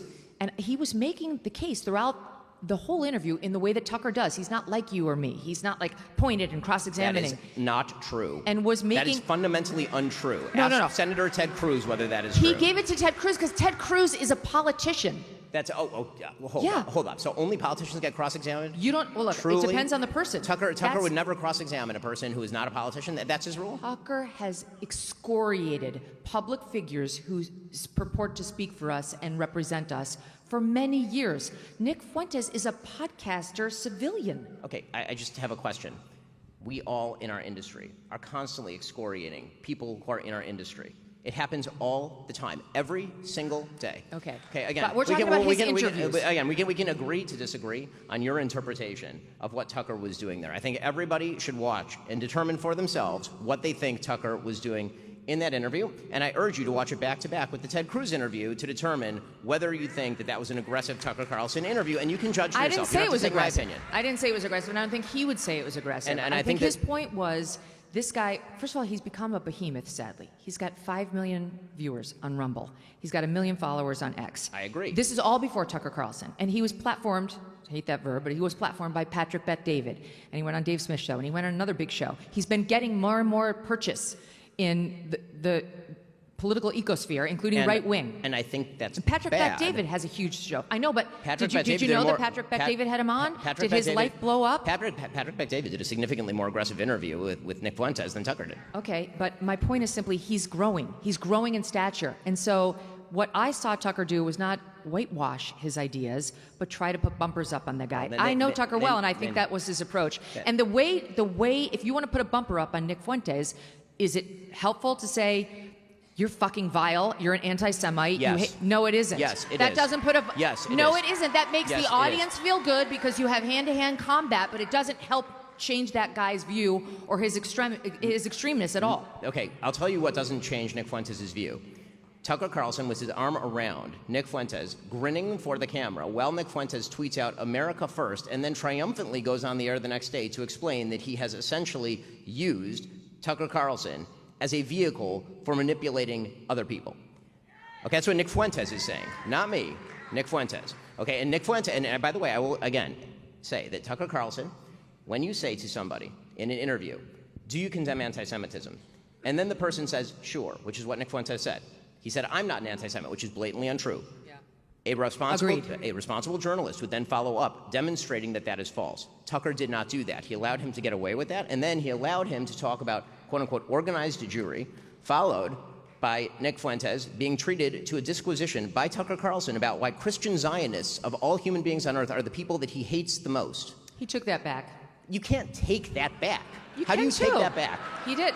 How? Because he should explain why it was wrong. He should explain why Christian Zionists are actually wonderful people. Tucker is very quick to self-flagellate, and he went on with Dave Smith the next day, the next week, whatever, Monday, Tuesday this week, and said, that was stupid. I didn't mean that. He said, I'm angry at people like Lindsey Graham. I'm angry at people like Ted Cruz because he thinks they run headfirst in these conflicts and they don't think about what's going to happen to American kids. Hold up. If we're talking about firing inside the tent, everything Lindsey Graham, okay, and I'm not a huge Lindsey Graham fan. He votes with the President of the United States 100% of the time, and Tucker spent yesterday's show excoriating him as a psychosexual death worshiper.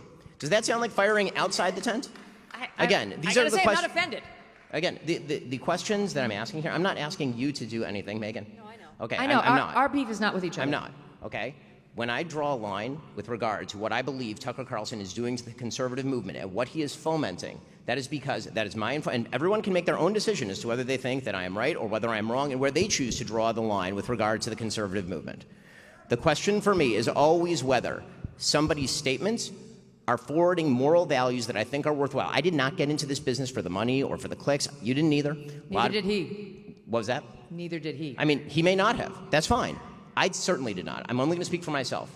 And what that means for me is that if I see somebody breach basic moral values by having on a Nazi, and in my own view, you can take your own view, in my own view, gloss the Nazi, then I'm going to speak out about that, and I'm going to point out that there is a long pattern of him ideologically laundering terrible ideas over the course of the last 2 years, ranging from traveling to Russia to sniff the bread and explain why the Russian regime is actually wonderful, to saying last week that the Venezuelan regime of Nicolas Maduro is actually not that bad because they're being attacked by, in his words, globo homo. Tucker's made the point, I'm not going to here to be Tucker's defender, but he's made the point that Maduro is culturally conservative. Who gives a shit? The guy's a communist dictator. Everyone in his country is eating dog. He's shipping fentanyl to the United States to kill Americans. Why do I give a shit whether he's anti-LGBTQ rights? This is the number one thing about Nicolas Maduro? You know how far down the list you have to get before you can get to anything remotely recommendable about Nicolas Maduro? I did ask him yesterday about the criticism that he didn't give Nick Fuentes a hard time, right? He didn't bring up the stuff that we've been talking about. No, he didn't. And here's what he said. It seemed to think that we've way overstated the number of Jews killed in the Holocaust. He's ripped on poor Usha Vance in the most offensive terms, which I mean, so what do you say to those people who say, why didn't you raise any of that? You know, do your own interview the way that you want to do it. You're not my editor. Buzz off. I mean, I don't know. You want to go yell at Nick Fuentes? I'll give you his cell. Call him and go sit and yell at him and feel virtuous or whatever. That's up to you. I agree with him. By the way, I agree with him. I agree with him. He did the interview that he wanted to do for a reason.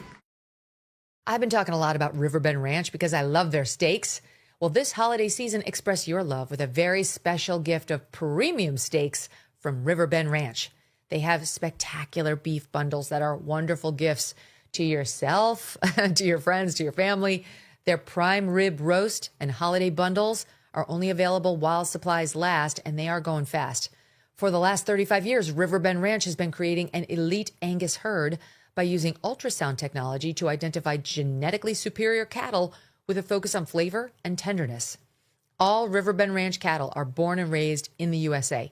They never use growth hormones or antibiotics, and the beef is processed right at the ranch in their award-winning USDA-inspected processing facility. Avoid the costly middlemen because the beef is sent directly from Riverbend Ranch to your home. This is not your average Black Angus beef. Order from riverbendranch.com. Use the promo code Megyn for $20 off your first order. And let me know what you think. That's riverbendranch.com, promo code MEGYN. Well, who has it worse? The Katie Porter staff or the Meghan Markle staff? Yeah. Who'd you rather work for? Katie, right? Or Meghan, because at least you could like spy on them and see their weird little life. Do we have to? We definitely have to. There's only one Megyn I can actually still be civil to, and it's the one sitting to my left.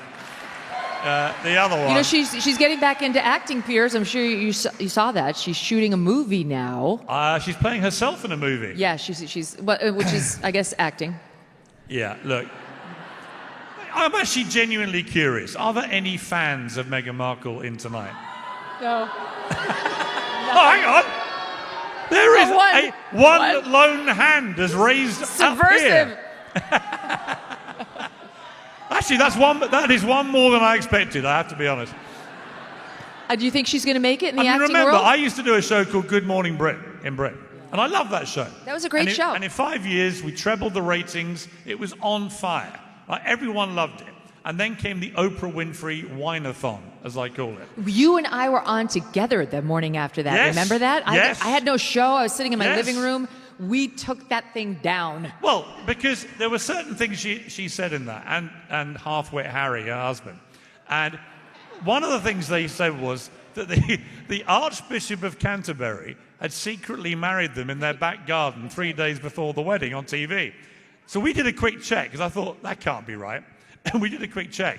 It turns out that had the Archbishop of Canterbury secretly married them in their garden, he would have broken the law and been sent to prison. So I thought, yeah, old Princess Pinocchio's off on a good one Challenge. here. And then the rest of it was, I mean, all the racism claims turned out to be bullshit. The mental health claims were all of it was bullshit, designed to damage and attack the royal family, the monarchy, and all of it. And it made me puke. Let's not forget the Oprah performance. Oh, yeah. What? They What? did what? These people? What? I mean, How dark your baby was going it was to be? ridiculous. And you know who they were talking about, by the way, because they accidentally put the names of the alleged racists in I think it was a Danish copy of the book by Omid Scobie, this little rat bag who writes books supporting them. And the two members of the royal family who apparently expressed concern about the skin color of their unborn child were King Charles, Prince Charles at the time, and Catherine, William's wife. Now, how likely do you think it is that either of those two people expressed negative concern about the skin color of an unborn child? Yeah. Absolutely big fat zero. Yep. And yet that was what they told the world in that interview. That's why I thought it was so disgusting. And all right, in the end, I was told that 57,000 people complained to the television regulator, Ofcom, in the UK. A world record, I'm proud to say, complained about me for not believing Princess Pinocchio. So I was then told by my bosses, look, by the way, rule one here, never apologize, never clarify, never do anything. So I can verify that. It doesn't work. We know this. So we did a clarification the next day, and it made no difference. The complaints kept coming in. And eventually my bosses said, can you just apologize to Meghan Markle, or you're going to have to, maybe lose your job? I went, I'll take the job option, thanks, I'll leave. And I walked off into the sunset. Right. Because two things about the woke mob, and she's the high priestess of wokery, and her husband's the high priest half-wit of wokery. And the truth about it is, never bow to the mob, never grovel, never apologize, never give them an inch. And when you have something that's a point of principle, stand up for yourself and walk the fuck out. Yes. Amen. Preach. I know you've lived it. I've watched it.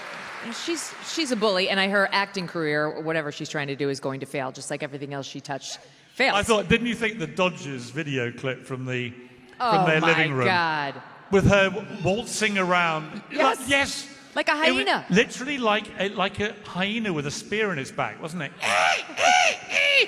and Harry's face. The half-wit sat there like he was doped out of his brains, which he probably was, and the whole thing was so cringe, wasn't it? It was awful. Terrible. I really want there to be a season 3, though, of With Love, Megyn. Don't you want to see another? Do you want to see another Maureen Callahan parody? We got to do it. We did a little parody of it. Ours was Fuck Off, Megyn. And I think I can channel her better than she can channel her. I think I'm a much more likable version of her. As I said in the parody, as she's encouraging people to drink more, people tend to like me better when they're intoxicated. And I think that's really been her experience. So I don't think the acting career is going to do it. But the name of the movie is Close Personal Friends. And I thought, how ironic, Piers, because she has none of those. None. Right? I mean, like, you see that, like, the parade of people who go through her little TV show, and it's all like, oh, this is the person, my closest and dearest friends, and they're sitting there, and she's like, oh, do you have children? Yeah, that is your best friend. What was your name again? It's amazing. All right, but you mentioned British television, how poorly you were treated, and it was disgusting. And like, the UK is even woker than we are, and they're very annoying, and they're way more Muslim than we are, radical Muslim, and way more pro-immigrant. It's bad. It's bad. You guys are a canary in the coal mine in a lot of ways for us. But we saw something happen on the BBC this week that made international headlines, and it was absurd. So this woman, this presenter, as you say, was doing a report about various groups who might be affected by some medical policy, and the list should have included pregnant women, but instead this happened. We have the soundbite. Let's watch it. London School of Hygiene and Tropical Medicine has released research which says that nearly 600 heat-related deaths are expected in the UK. Malcolm Mystery, who is involved in the research, says that the aged, pregnant people, women, and those with pre-existing health conditions need to take precautions. Would you believe for that they're trying to give her the Piers Morgan treatment? They just upheld 20 complaints against her. Imagine who those 20 people are, right? Yeah. Just imagine, stuck in their dungeon at home, right, in their joyless, woke dungeon, and decided to complain about a woman presenter being forced to read the words pregnant people. Well, how many times have you seen a pregnant man? Right. In your life? How many times do you think you'll see a pregnant man in the rest of your life? Here's a spoiler alert, you won't. There aren't any pregnant men. Yes. It is bullshit. It's so maddening. But you know the irony, Megyn, the irony, I tell that story in my book, Woke is Dead, about that incident, and I say, wasn't it great that the BBC didn't bow to the mob and actually didn't take any action against her? As my book is published in America now, they come back and they punish her. I mean, you literally couldn't make it up. Yes, no, I mean, is she going to lose her job over this? I don't think so, but it's just, I wish every female presenter at the BBC stood up and walked out until they withdrew the ruling against her. Yeah. Because no woman should have to be made to read out the words pregnant people. And it is actually about the complete disintegration of gendered language that benefits women. You know, we talked about truth. It's about the disintegration of mothers truth. Became birthing people. I mean, what does that mean? Nothing. Right? Nor is chest feeding a thing. That's also a lie. Chest feeding. Chest feeding. What the fuck is that? It's also known as child abuse. This poor woman, her sin in that video was not just that she corrected the term pregnant people, but then they said she made a face. She made a face that expressed personal opinion. Meanwhile, the people are all over the BBC expressing opinions, especially on race, like when they watch sporting events and so on. That there's never any discipline. It's only on something. Hypocrisy. It's a really bad misstep by the BBC. I actually like the BBC. They did a lot of great stuff. You're but the honestly, one. But they've grown very woke, and this is an example of why, although I say woke is dead, it's an aspiration. It still pokes its head up, and you've got to rebel it. The reason I think it's dead, the story recently of Graham Linehan, the comedian, Irish he came comedian, on our show. Right, a pretty fearless guy. He winds people up with the way he says stuff. Fair enough, he can be very abrasive, but he's fought a pretty lonely battle on behalf of women's rights against the trans activists, and it's cost him everything. Cost him his marriage, his home, his job, his livelihood. He was the creator of Father Ted, one of the great comedies. And we should give him a round of applause, actually. And yeah, go Graham. And you know, not all heroes wear capes, right? They can come in all guises, and he's an unlikely hero, but he became one for me because the other day he comes into Heathrow Airport, and it's the first time he's been back to the UK since he put 2 jokes on X, on his X account in April. And one joke was, to summarise it, was a bit of a lame gag, but is it really that terrible? He talked about a trans woman coming into a woman's changing room, and he said, the best thing to do is kick them in the balls. Now, look. Some will find that funny. Some will think it's a bit over the top. All right. If you go to any comedy club in the world, you'll hear jokes like that every 10 seconds. That was the joke. It sat there on his X account. People either laughed or didn't laugh, as we've done tonight. But when he came into Heathrow 3-4 weeks ago, 5 armed police officers were waiting to arrest him and take him to the cells for his joke. 5 armed police. And in that moment, I realized my country, which was, Winston Churchill fought World War II with the help of the Americans, before you all remind me, and thank you. Thank you. We're pretty proud of that. Thank you. No, genuinely thank you. It was a great team effort. We repelled them together. It was great. But that war was fought to save us from the Nazis, who would have killed free speech in a second. What are we doing in the United Kingdom?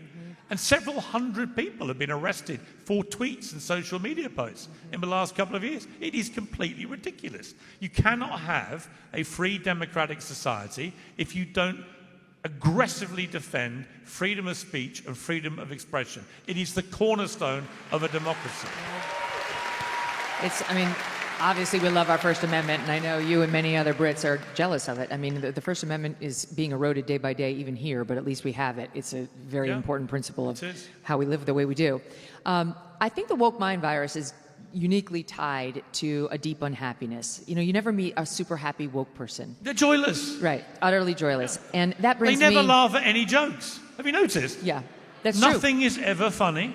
Well, no book is ever a good read. They're all toxic.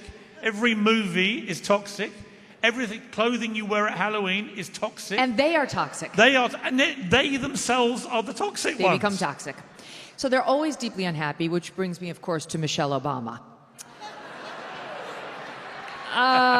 Again, to quote Stephen L. Miller, Red Steez on X, I regret to inform you we've disappointed the Obamas again. She's been out there promoting her new fashion book. I know all you ladies look up to Michelle Obama as a fashion icon, do you not? Anna Wintour told us she is. Hello.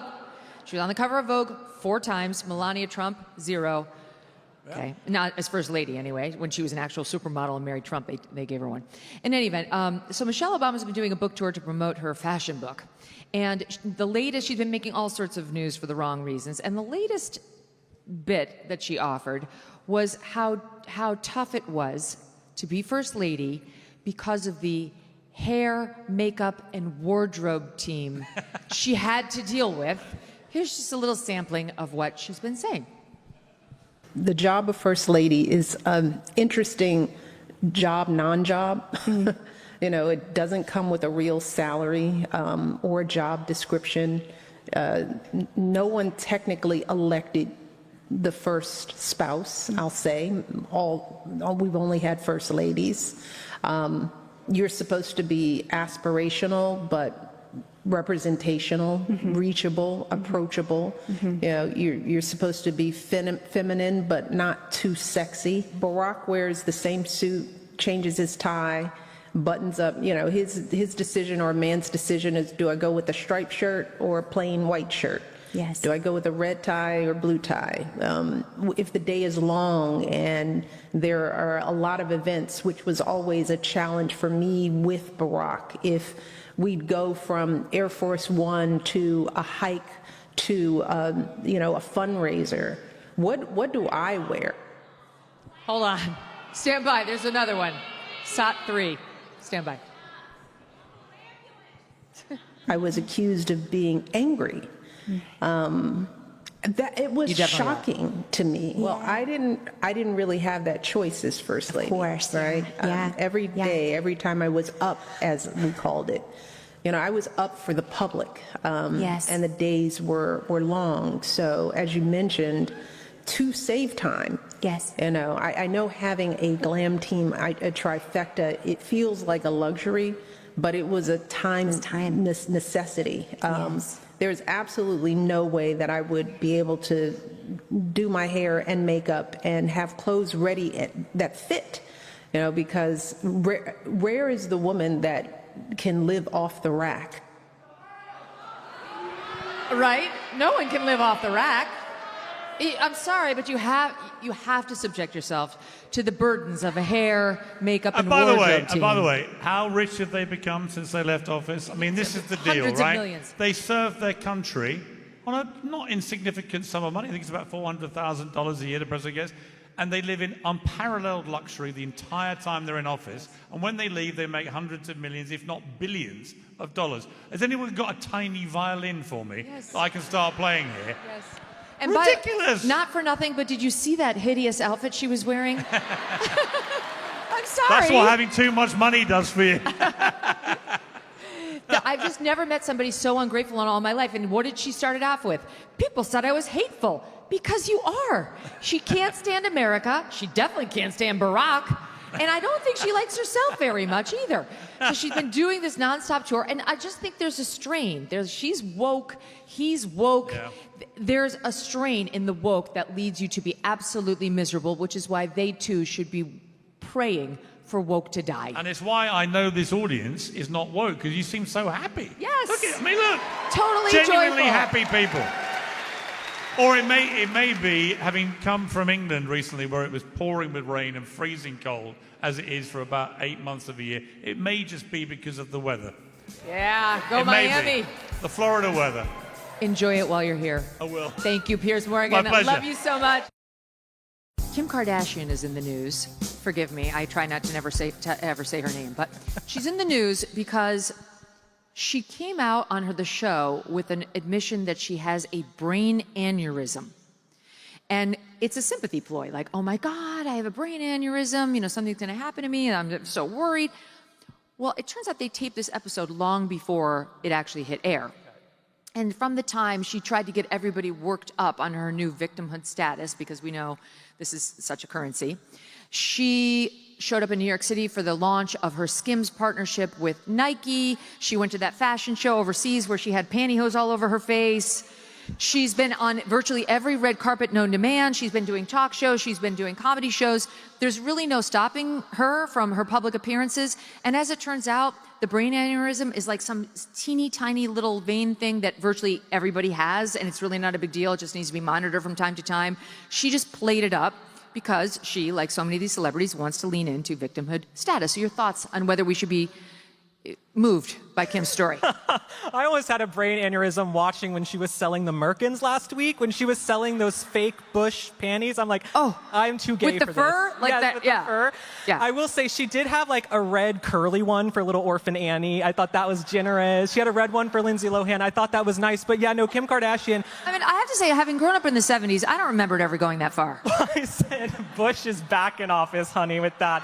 Anheuser-Busch, Jenna Bush Hager. Okay, there was a lot of Bush going on. So no, I don't give a shit about Kim Kardashian. I think, honestly, Kim Kardashian, you guys, she has built a career and made billions of dollars off of giving women body dysmorphia. Yes. When Kim came into the game, everybody had to get a big ass. So girls went out there and they put themselves in harmful situations to get big asses. They went to foreign countries, they got injections. Now all the Kardashians are on Ozempic. What are those girls supposed to do from around the way who went and got big asses? Yes. So yeah, they've just built this career off of giving women body dysmorphia. And then with the fake Bush panties, so you spend millions of dollars on laser hair removal to just drop a merkin? That's a scam right there. That's a scam. And a scandal, really. It's true. Now she's got sheets over her head like frickin' Islam or something. I don't know what's going on with her. Oh, it's all the rage in New York City. Let's talk about Michelle Obama. Michelle Obama I know you're all watching her podcast. You're the ones. Michelle Obama wants you to feel very sorry for her because it's very hard being Michelle Obama. Everybody wants a piece of Michelle. It's very hard to be so famous. Michael, Big Mike, that's what they're saying. I will say she might have more testosterone than me, that bitch, honestly. Honestly, she might be packing more than me, that whore. Okay, so she's upset Sorry, because it's guys. hard to be so famous. And she's upset because it was very expensive to live in the White House. They had to pay for their own food. Who has to pay for their own food? What kind of world is this? And just as soon as you start working up your sympathy glands for Michelle Obama, you see her just recently out on Steven Spielberg's yacht, cruising around the Mediterranean, while she literally wants you to feel sorry for her. So do you? No, do I feel sorry for Michelle Obama? Hell no. I have this place where I send women I call the unbearables, the insufferable. I send them in my mind to a place called Bitch Island. Okay, I want to send Michelle Obama to Bitch Island, Meghan Markle, Kathy Griffin. That's where I send them in my mind. The women of The View. Rosie, they could host a show on Bitch Island. But Michelle Obama, right? she comes from humble beginnings. And it's always the people who say they came from humble beginnings that forget so quickly. Like she says she grew up on the south side of Chicago. She's a round-the-way girl. She's Michelle from the block. She's Michelle from the block. But then she's like, can you believe I had to pay for my own caviar in the White House? And I'm like, what? People are starving. We have an invasion at the border. I can't even take her seriously, Michelle Obama. But it's always this victim card. And I think on the left, these Democratic elites have realized playing the victim card is profitable. It gets you views. It gets people tuning in. But we're just all tired of it. We're so tired of it. Is Katie Porter on Bitch Island? No, I am Katie Porter's #1 fan. Now, I need her to do more interviews with the Helga Oktoberfest haircut. I need Katie Porter. Look, I'm not in a position to opine on hair. I get it. But listen, Katie Porter, that woman, she looks like those women in the circus who could like lift 500 pounds. Katie Porter. He's not wrong. Right. So I need Katie Porter out there more. I'm really into her. The more interviews, the better with Katie Porter, yes, right? 100%. Keep her talking like Kamala Harris. Keep her on the road every time she opens her mouth. It's a gift. It's a gift to us. She might. We have news about that. We'll talk about it in a minute with Mark Halpern on Kamala Harris. Stand by. So yeah, I love Katie Porter because the funny thing for me in watching all those clips is I understood her anger.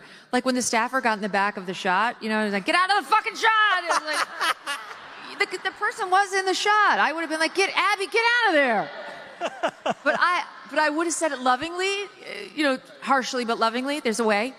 You shouldn't swear at your employees is a bad habit. On camera. Yeah. But now the ex-husband's coming out on camera. That's always bad. The ex-husband's now coming out saying she was a master manipulator. And now I'm like, all right, well, this is getting a little really interesting, but also untoward because should we really be taking the ex-husband's word? I do, but should we be? Oh, God, I don't have any ex-husbands in the audience tonight, do I? No, I don't know if we should take his word. I heard that she poured a scalding cauldron of potatoes on his head, and that's when I knew I loved her. When she poured a scalding cauldron of potatoes on her husband's head, I said, oh, this woman's interesting. Allegedly. Allegedly. Kamala Harris, I hear you've been enjoying her book tour. Is it just me, or is Kamala Harris's book tour going longer than the campaign? Like, it's going longer and longer and longer. And I have these nicknames for Kamala. I call her Cabernet Kamala. I call her Kamalamity. I think the sequel... Yeah, I think the sequel to 107 Days should be 12 Steps, maybe. I think Bill W. could be the co-author, and if that offended you, call your sponsor. You can do the foreword. Yeah, I can do the foreword. But yeah, no, Kamala Harris, I hope this book tour continues. I want her to run. And what's interesting, in this book, Kamala Harris talks about choosing her running mate. And she says, I did not choose Pete Buttigieg because he was gay. And I thought, okay, you don't choose Pete Buttigieg because he's gay, but then you choose Tim Walz, the gayest man in captivity. Okay, Tim Walz, Mr. Jazz Hands, he walks into every room like Bob Fosse. Okay, sorry to get heated. But Tim Walz, this man with a questionable internet search history. Okay, I was speaking to a room of gays last week. I was speaking to a room of gay Republicans. Room of gays. Yeah. I said, who do you think has slept with more men? Everyone in this room combined or Tim Walz? Okay, there is something going on there. And they said, we chose Tim Walz because he's the pinnacle of masculinity. I said, no, Michelle Obama is in your party. Not Tim Walz. He could use a few more testosterone. I mean, really, like the thing with the camo hat was too much. When he couldn't load the gun, I mean, you people down in Texas must have been horrified. We were down in Texas, Doug and I, about a couple years ago with a bunch of friends, and we were going to go motorbike riding, like dirt bike riding in the woods. It was like midnight, and it was dark, we were going up to the woods. There were like 15 of us on these motorbikes, and it was summer, so everybody had on shorts and a T-shirt, and our host looked around and he says, is anybody carrying? I'm like, carrying? We're wearing like tiny shirts and shirts. And literally every man was like, I am. Yes. Like, I'm in Texas. Mm-hmm. I'm not in New York anymore. Yeah, I think some of my... I never felt so safe in my life. If anyone tries to F with us tonight, we got some Texas patriots in the audience. Yes. I think we're good. God bless Texas. Don't mess with it. Although they are trying to mess with it. What's with Austin? Oh. Yeah. I don't get it. I see my MAGA ladies on the front row right here. I got my Trump ladies. Now, who did you vote for in the Trump cast? I love it. I mean, we did get Jasmine Crockett. Oh, y'all heard of this woman, Jasmine Crockett? Okay. Jasmine Crockett, to me, is just appealing to the lowest common denominator at this point. I mean, she's become one of the most uncouth and articulate women in politics, and it's all a caricature. It's all a facade with Jasmine Crockett. When you look up her background, right? She grew up in St. Louis. She went to private school. She says she passed the bar exam. I don't know if she was sitting at a bar or if she actually passed the bar exam. But Would like to see proof. Yeah. She says she's an attorney, Jasmine Crockett. You pull up these old videos of her, she's talking like Eliza Doolittle or Queen Elizabeth. She's like, how do you do? Would you like crumpets and scones? You look up Jasmine Crockett now, she's like, this mofo crack-a-lack-a-checka booka picka picka picka. What the hell happened to Jasmine Crockett? This is identity theft, okay? Identity theft. But the Democrats, okay, this is why I can't stand the Democrats. We got some characters on the right. We love Trump. We've got big personalities. But the Democrats are a bunch of overgrown theater kids. They don't want to work. They want to twerk and post dancing videos and sing. And the Democrats in D.C., okay, they're always breaking into song on the Capitol steps. Yes. They're running and dancing. They remind me of that show Glee. Remember that show Glee where they're running and singing and dancing and there's no plot? That is the Democrat Party today. The Rapid Response Choir. Yes, exactly. Nothing terrifies Trump more than the Rapid Response Choir. No, and you've got all these beta males like Chuck Schumer and Hakeem Jeffries and Cory Booker. Just beta male, beta male, beta male. Oh, speaking of Cory Booker, what did the gays say about Cory Booker? Well, my lawyer has told me not to opine on that tonight. He was knocking on my dressing room door, so I gotta go see. Remember those engagement photos that hit of him and his fiancée? Oh, that. Hey, We're joyful. We're like, definitely really in love. I was gonna say they look like Michelle and Barack's engagement photos, so maybe it's true love. Unclear. All right, so I did read in my avid following of Spot On that you are really happy for George Clooney, who has found Italy just too tough an environment in which to raise his children. At Lake Como is really unfortunate, I guess, and now has moved to France because he wants his kids to grow up in a place that's not obsessed with celebrity culture. Absolutely, Megyn. And I know this will resonate with a lot of folks in the audience tonight, people in Texas, Arizona, Florida. They talk about this all the time. These liberals in states like California, they vote for every Democratic candidate. They shill for Gavin Newsom, Kamala Harris. The second those policies come home to roost and they've got homelessness and crime running amok on the streets, they flee. They move to red states, and then they bring their policies to the red states. You're fleeing these blue states to come to red states, and you're bringing the same policies. We've had it, okay? We've had it. Yeah. And that's with George Clooney as well. Completely agree. He's such a charlatan. He's dying to be a journalist. He's not a journalist. He's got a lot of thoughts about journalism. He of the left. He wants to be hailed as a hero because he wrote that one op-ed telling Joe Biden to drop out after the debate when we all knew he was totally infirm. He's like, aha, I have a big reveal for you. We're like, we already saw the end of this movie. No, Megyn, these Democrats got kudos and bona fides for saying, you know, Joe Biden might be in decline. And this is like fall of 2024. The Mars rover could see that Joe Biden was in decline. Okay? Like, these Democrats are writing op-eds. Y'all are so brave. Oh, you're just so brave calling out Joe Biden. I'm like, the guy is non-compos mentis. He's walking off into bushes. We can see with our own eyes what's happening. Yes, we did not need George Clooney's op-ed. Now, the one person I think it would be the worst, I mean, like, I would work for Katie Porter before I'd work for this person. Has to be Meghan Markle. She literally just lost her 10th head of publicity in, I think it's 3 years since she opened her little as ever business or whatever she's calling it these days. She cannot keep a staff. All of the people writing bios on her talk about what a nightmare she is, how nasty she is. She's smart enough not to get caught on camera. Get out of there, you fucking bitch! She's smart enough not to do that like Katie Porter.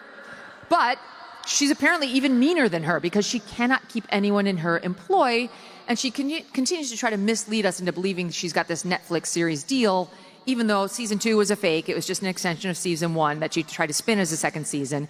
And now she's trying to spin what's been changed into like, and we want a third season into, we'll take a first look, as though that's a victory, like a promotion. No, first look is like, well, you can tell them that we've made you a first look deal. No, Meghan Markle, these two little hucksters over in Montecito, I cannot stand them, okay? I call her the Duchess of Scam-A-Lot, the Duchess of White Castle, and my thing with Meghan Markle is this. She is still dining out on her Royal Highness title. She's been gone 6 years. You know what I'm saying? She's still dining out to sell her jams, jellies, and dog biscuits and whatever other crap she's selling. But my thing with Meghan Markle is this. I gave her the benefit of the doubt. There are so many of us who were excited. This American girl is going to marry this ginger prince, the most eligible bachelor on earth. She goes in there. She can't stand it but more than 6 months. They abscond to the U.S., and in the Queen's final dying days, what does she do? She goes and accuses them all of racism, she shanks them, she stabs them in the back, and they welcomed her with open arms. So I will never respect Meghan Markle for that. That's not how you treat people who welcomed you with open arms. Right on. Who gave you a life and a career. Come on. She's not a good person. How long do we give that marriage? Oh, God, maybe 45 more minutes? We'll check after the show. It's not going to be long. Yeah. All right, so tell us a little bit about you, Link, because your political rise has been rapid and really impressive. And it was because the RFKJ campaign found you, right? It was your own talents that got you noticed. Well, thank you. And can I just say, I'm on stage with Megyn Kelly right now. This is really cool. Sweet. I was on her show the first time 1 year ago this month, okay, and they passed on me. Megyn might not even know this. I had people reaching out, hey, you guys should have Link. I would send cold emails. I said, if we can meet, we will hit it off. So be tenacious, people out there, because now I'm on the tour. I did not know that. So I know that obviously you were Miss Arizona. Hello. Nicely done. Good, very, very top selection. And that you were a businesswoman in New York when you first got interested in Turning Point. So what were you doing in New York? So to go back a little bit further, I mean, right now, first and foremost, I'm a daughter to the King, to the Most High. That's the most important title, if you will. And my husband, in August, before all this happened, he had a event where he had some donors at, and one of the first questions they asked was, God forbid if something happens to you, like what would happen next to Turning Point? And Charlie made a really interesting point. He said companies, you know, example, Apple, Macintosh, he said they're founder-led. He said, but what I have built will one day, if I'm not around, be vision-led. And he had made mention at the end, like, you know, Erika will do a great job running it. And when I watched that video this week, it really put into perspective my youth and what I went through growing up and what I witnessed, you know, my mom having her own company and being a single mother and watching her be the blueprint of, you know, I'm not afraid of raising my children alone because I saw my mom do that. I'm not afraid of being a CEO because I saw my mom do that. The only thing that I fear, to be fully transparent with you, is being out of the alignment of God's will, because I feel like that is a very dangerous position to be in. And so for me, growing up, when I was in New York, it was one of those moments where I really trusted God. That's where I needed to be. I prayed on it at first because originally I was living in LA, and I said, Lord, if this is where you need me to be, make it so clear. Bought a one-way ticket to New York. One suitcase, my mom was like, what are you going to do when you're there? I was like, I'll figure it out once I get there. I just know that's where the Lord needs me. And so many people question that. They said, you're such a strong Christian. Why would you go to such a dark city? And I said, the more that you take the light out of a dark place, the darker it gets. So that's where I'm going. And I was there, and yeah. But when I moved to New York, my brother said, why would you want to move to New York? And I said, it's the big city of dreams. And he said, scary, nasty, wake up in the middle of the night screaming dreams. So I get it. Right. But so you were working in New York for a while, and then you went back to Arizona to apply for the Turning Point job? No, so I was in New York. I was a casting director. I was signed with a modeling agency. I had just gotten my real estate license 3 months prior to meeting Charlie. And rewind a little bit, I went to Turning Point's office opening for their first building. And Tyler he runs Turning Point Action now. And he said, you need to meet the CEO. I said, okay, great. Met him very quickly, shook his hand, said, hi, nice to meet you. Neither of us thought anything of it. Looking back now, he apparently sat down with Tyler and said, we need to hire, or Tyler said, we need to hire her. And he goes, mm-hmm. And he's like, where's she live? And Tyler said, New York. He's like, okay, I'm going to have a Fox News hit, and then I'm going to sit down with her and interview her in New York. So lo and behold, he comes to Manhattan, and I thought, I was so career-minded. My mother raised me to, and this is why I can relate a lot to the Manhattan mindset of a lot of young women, where it's career-oriented, because my mom used to tell me, don't feel like you need to rely on a man for life and work. And so my mindset, my healthy marriage example was my grandparents. But my mindset was career, career, career. When I met Charlie, the only reason I sat down with him because I thought it was a consulting position for work. I did not date in Manhattan. I saw the pits of hell of the dating pool through my roommates, and I was not touching that with any longest pole you can imagine. I stayed far away from the dating pool in Manhattan. So I viewed it as obviously the job interview that it was supposed to be. And the Lord knew. Charlie, in some way, similar to how, he sees things in a lot of people, in some way, beautifully saved me from a huge mistake of putting career over family and career over husband, because it's easy to do when, as a female, when you see bright lights, big city, but the Lord used him. The Lord used him for me. How long did it take you to fall in love with him?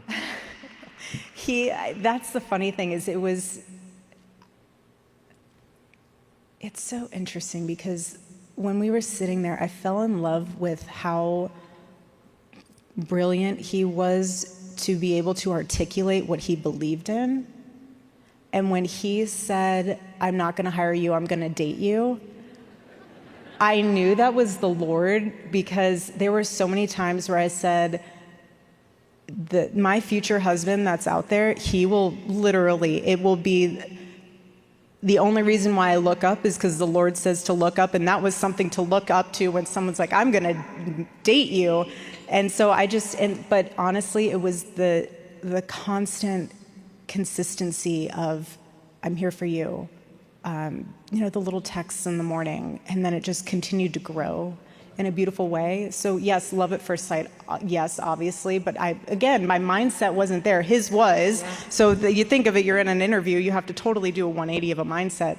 But I honestly, where the depths of the love started was when we were playing basketball together at the gym, just shooting around together. By the time we saw that video where he introduced you as his fiance, and the two of you were staring at each other. Oh, I was obsessed. I'm still obsessed with him. Could not break your gaze. I mean, that's, I think, as the kids would say, #goals for virtually everybody who wants love in their life. So you did get married. Yes. You have 2 kids. 2 precious babies. And you told me this in private, but how many kids did you guys want to have? We wanted to have 4. Yeah. And I was praying to God that I was pregnant when he got murdered. Oh, wow. I thought of that once. Just like whether it was meant to be or whether we'd get news like that. I was like, oh, goodness, that would be the ultimate blessing out of this catastrophe. So now when I see young couples, I tell them, please, don't put it off. Especially if you're a young woman, don't put it off. You can always have a career. You can always, go back to work. You can never just go back to having children. And they grow so fast and so quickly, but I was praying both of us were. We were really excited to just expand our family. Thank God you have the two. I know. Thank God. You know, Boy and girl. I know. One day they'll find out. Right now they're just, little know. loves, and one day they'll find out that they're Charlie Kirk's children, and they'll know what that means. You know?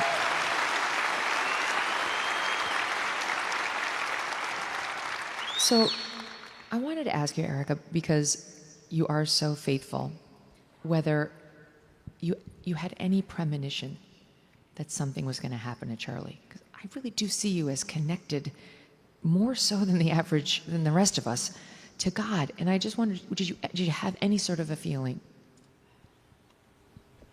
We see, the thing is that I guess we just operate differently. We always knew there were threats. We always knew that there were people out there that hated us with deep, deep passion of hate. But it didn't scare us. Never, he was never afraid of that. Neither was I. Obviously, we protect our children. You know, we don't show their faces on the internet, so that's very intentional. But I think we lived our life in such a way where if that was our last day, it was our last day. Like, we always lived as if it was the last day. That's why Charlie's speeches were so good, because he didn't know if that was going to be his last speech. And he was so intentional about every word. Every word had a meaning, and every speech had a connection point for the students and for whoever he was speaking to. And that's why he never missed the opportunity to weave the gospel into what he was saying. Yes, that's what made him so much more powerful than the rest of us. Yeah. If you see the difference between Charlie Kirk and many of the right-wing pundits or commentators, it's that he supercharged the message that the rest of us were saying with biblical references, with faith-based wisdom, which made it 10 times more powerful. And people knew it, It's one of the things we're all missing right now. But to answer your question, we always knew there were threats. We always knew that could be a possibility. But obviously, but we never lived in fear of when that day would be. We just trusted the Lord every day. Now, of course, in the wake of Charlie's death, many are living under threat. I mean, the nutcases have gotten very loud and emboldened. And I just wonder whether it was the kind of threat like environment that you needed to actually worry that something could happen, or was it just the din of there are haters out there, you get these nutcase letters sometimes, was it something like, no, it's actually getting really serious and we need to worry, or was it just the din of No, I mean, you would see, obviously leading up to that, there was several shootings, there was several individuals with guns on campus, so you knew that the threat was there and things were starting to heat up, but again, it wasn't anything that, you would think any different. Nothing acute. No. I know that the morning he died, he went back into your room. He had slept in your daughter's room because he got up in the middle of the night and she got up in the middle of the night. There was a switcheroo. Snacks. We've all been there. Yeah. But he came back into your room and he got his necklace and he got his wedding ring, right? And his necklace had a cross on it and it had St. Michael's medal. Yeah, I wear it every day. It's right here. Wow. Oh, it's so beautiful. Yeah. And Erika, help me understand. I genuinely don't understand. I've asked Frank Turek this. I've asked everyone I can ask this question. I don't understand how you can be wearing your cross and your St. Michael's medal and be shot to death.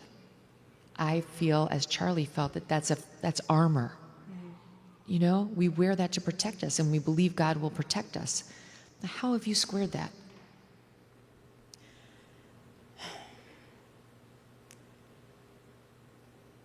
The Lord is so powerful, and we're not meant to understand all of his ways. But there's mercy in that, knowing that God uses evil for good.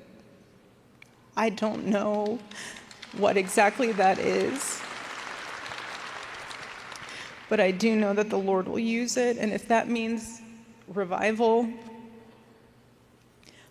the Lord, I told people, I said, I have never found more comfort in the statement, "Thy will be done." Explain that. Why? Because it shows that control is an absolute illusion. The Lord knows the number of hairs on our head, and He knows the number of our days. And that's why Charlie was so intentional of making sure everyone knew that their role in life was so important, and that you guys are all the missing puzzle piece to this whole story. And we used to explain it when we would have dinner sometimes about how when you look at a tapestry, on one side you see all of these hanging threads, and it doesn't make any sense. They're all different colored threads all over the place. But when you turn that tapestry around, you see how beautifully woven together and how intentional every thread is to that tapestry. And yes, I fully believe that you put on the full armor of God every single day. I mean, henceforth, all of my bracelets and rings, like everything has meaning to me. And that's why I always wear my bracelets, always wear my rings, always wear my necklaces. And it's one of those things where we will never understand God's ways fully. We're not meant to. We wouldn't be, our mortal brains would not be able to even compute what He has designed and put together. But what I do know is that the Lord spoke through Charlie in so many ways. And I still feel so deeply connected to him. Yeah. And I know that the Lord used such evil to bring about something that will eventually come to good. It's already started. I've seen it.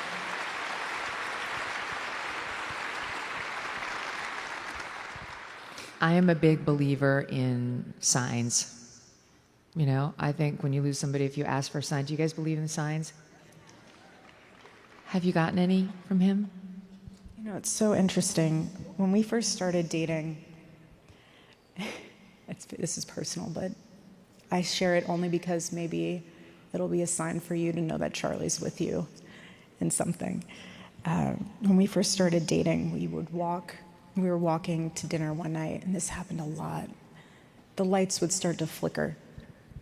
And he'd look up at the light and be like, you know, it's so weird. This happens to me a lot. And I was like, really? And he's like, yeah.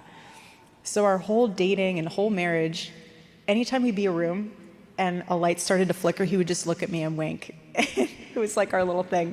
His power. It's a total frequency thing. And so the night everything happened when we were in Utah, I was in a hotel room by myself, in the bedroom portion by myself.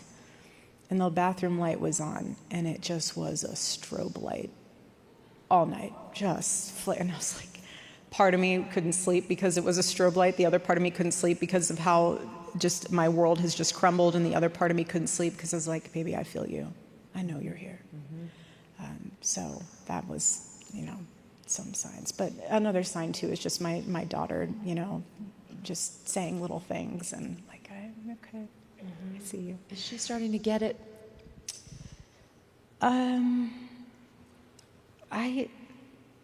Yes and no.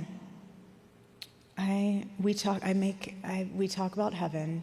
I make it really exciting.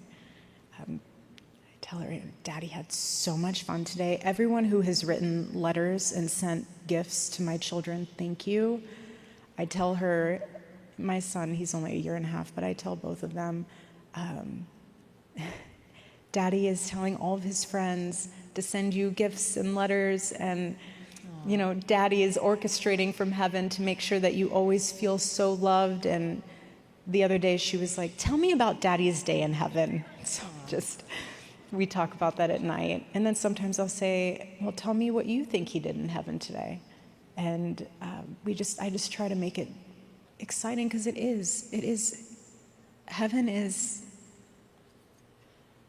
heaven's our home. Mm-hmm. And so I just want her to know that Daddy is having so much fun and building a place for her and our family in heaven. How do you, yeah.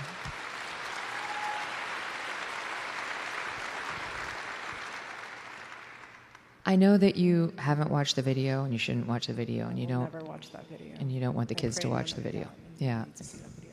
But how are you going to handle it when they get older, Erika, and they start to learn about the haters? Right? Because there does have to come a time where that needs to be put in the proper perspective. Charlie was so tough. It was hard to get him rattled about these attacks. But, and I can speak to this, having my own children, 2 of whom are backstage. You know, there comes a time where you have to sort of help your kids understand the terrible negative messages that are out there about someone they deeply love. Have you thought about that at all? Like how you're going to walk them into that? You know, I first and foremost want my children to have a childhood. So that's another reason why I don't put them on the internet. It's another reason why I don't expose them to certain screen time. I've said it before, some of the shows, the only shows they would watch is Charlie, Bob Ross, because he has a very nap-inducing voice. And then, you know, every now and then it would be some of Charlie's events. But I want them to be children first, and I want to teach them so much about God and Jesus so that when they do get older and they do see the hate, they also understand how much good is still out there. And they also understand that they could be the antidote to the evil. And they can pray for those people and not be afraid. I'd never want them to be afraid.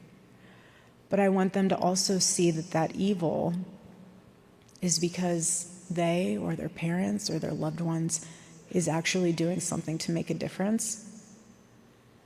Because if you're not getting attacked or slandered or whatever else out there, you're just looking a lot like the rest of the world. And I want them to know that that's okay. You know, I have been called so many names. I have been slandered, and none of that means anything to me. It's all just noise. It's really been crazy. No, it's unbelievable. Yeah. Watching people turn on you has been one of the most unexpected, strange, terrible things You know since what, he died. Megyn, and I know you get this because you have a thick skin and a soft heart. The thing is that the more that people, and it gets outlandish, more and more crazy as time goes on, because there's just a void that apparently needs to be filled. But I'm okay with the world not understanding me. I'm okay with that. I'm okay with you know, I don't want to look like the world. We're as Christians, we're called to be in the world, not of it. And if they could understand me, then I'm not doing something right. That's well said. Forgive me. Did you see people didn't understand the hug that you and JD had? They went to the weirdest places, Erika. Oh my gosh. You guys, please. So for those of you who know me, I hug is Yes, like, you're an intense hugger. It's whoever awesome. is like hating on a hug needs a hug themselves. I will give you a free hug anytime you want a hug. My love language is touch, if you will. But seriously, that hug. So I will give you a play-by-play. Walking, they just played the emotional video. I'm walking over, he's walking over, I'm starting to cry. He says, he's so proud of you. And I say, God bless you. And I touch the back of his head. Anyone who I've hugged that I have touched the back of your head when I hug you, I always say, God bless you. That's just me. If you want to take that out of context, go right ahead. Again, that to me shows that you need a hug more than anyone else. So if anyone... They were acting like you touched the back of his ass. I feel like I wouldn't get as much hate if I did that versus But no, seriously, so now when I go and hug people, I'll bring them back in and be like, I obviously didn't give you the right hug. Like, come, let me touch the back of your head. Go? I don't know what to do with my hands. hands. Can't touch the head. What can I touch? I know. I'll just... Not me. Yeah, I'm always like, stand. if you touch the back of my head, I'm like, oh, she's feeling the extensions. Oh. Damn. That's another thing. People think my hair is fake. It is very real. My hairstylist told me your hair is real. She was like, oh no, that's all real. This is real. I've How? had some How is it women. real? They like come and touch the back of my head. I'm like, what are you doing? They're feeling It's for not the coming weave. out. Yeah. They're patting the weave. I know. What? Anyways, How is that real? Have you just been growing it out your whole life? We want to know. My mother. Okay, so I loved sports growing up. I started playing basketball when I was 5. My first coach, he was Charles Barkley, of all people, which is amazing to have as your 5-year-old YMCA coach. Good to see you with your little Charles Barkley doll. No, it was great. He's an awesome man. His daughter was a dear friend. And so I loved sports. And my mom, I was swimming all the time. I was always super active. And since my mom worked, I was always at the Boys and Girls Club. Always. And I was the last kid to get picked up from the Boys and Girls Club every single day. And the poor counselor, or whatever you want to call him, that had to stand with me waiting for my mom to pick me up every day. I loved sports. I loved basketball so much. It was such a good escape for me as a child. And I remember my hair from swimming was so ratted because I have very coarse hair, and my mom hated combing my hair. And so her solution was a bowl cut. Oh boy. Straight across. Traumatizing. To this point, my hairdresser knows when we get a trim, it is literally like a fraction of my hair. I will never have hair shorter than my shoulders. Charlie loved my hair, though. He loved how long it was. So what you're saying is you have long, thick, coarse hair that Yes. takes you a while to grow out and take care of, and you're not black or named Michelle Obama, which is fascinating. That can happen. With to all the conspiracy theories others. out there, I'm not going to touch that one either. Like, Yeah, no. there's just... But hopefully you haven't been paying too much attention to the No, news I cycle, have but no- they know what I'm talking yeah, about. No, but my hair, to get back to that, is something that I'm not going to cut it. I'm not going to, Charlie liked it long, He liked right? it. He liked it long, and here we are. Yeah. But my mom, if you ask my mom, she'll tell you it's if she grew up from the standpoint of a Lebanese Italian background, and you're supposed to shave your kid's head when they're 2, and then it's supposed to grow back really thick after that. I was a product of the shaved head, so if you would like to try that on your 2-year-old, unsolicited advice. Does it work on the 55-year-old? I have no idea. You guys tell me. I don't know. Am I going to try?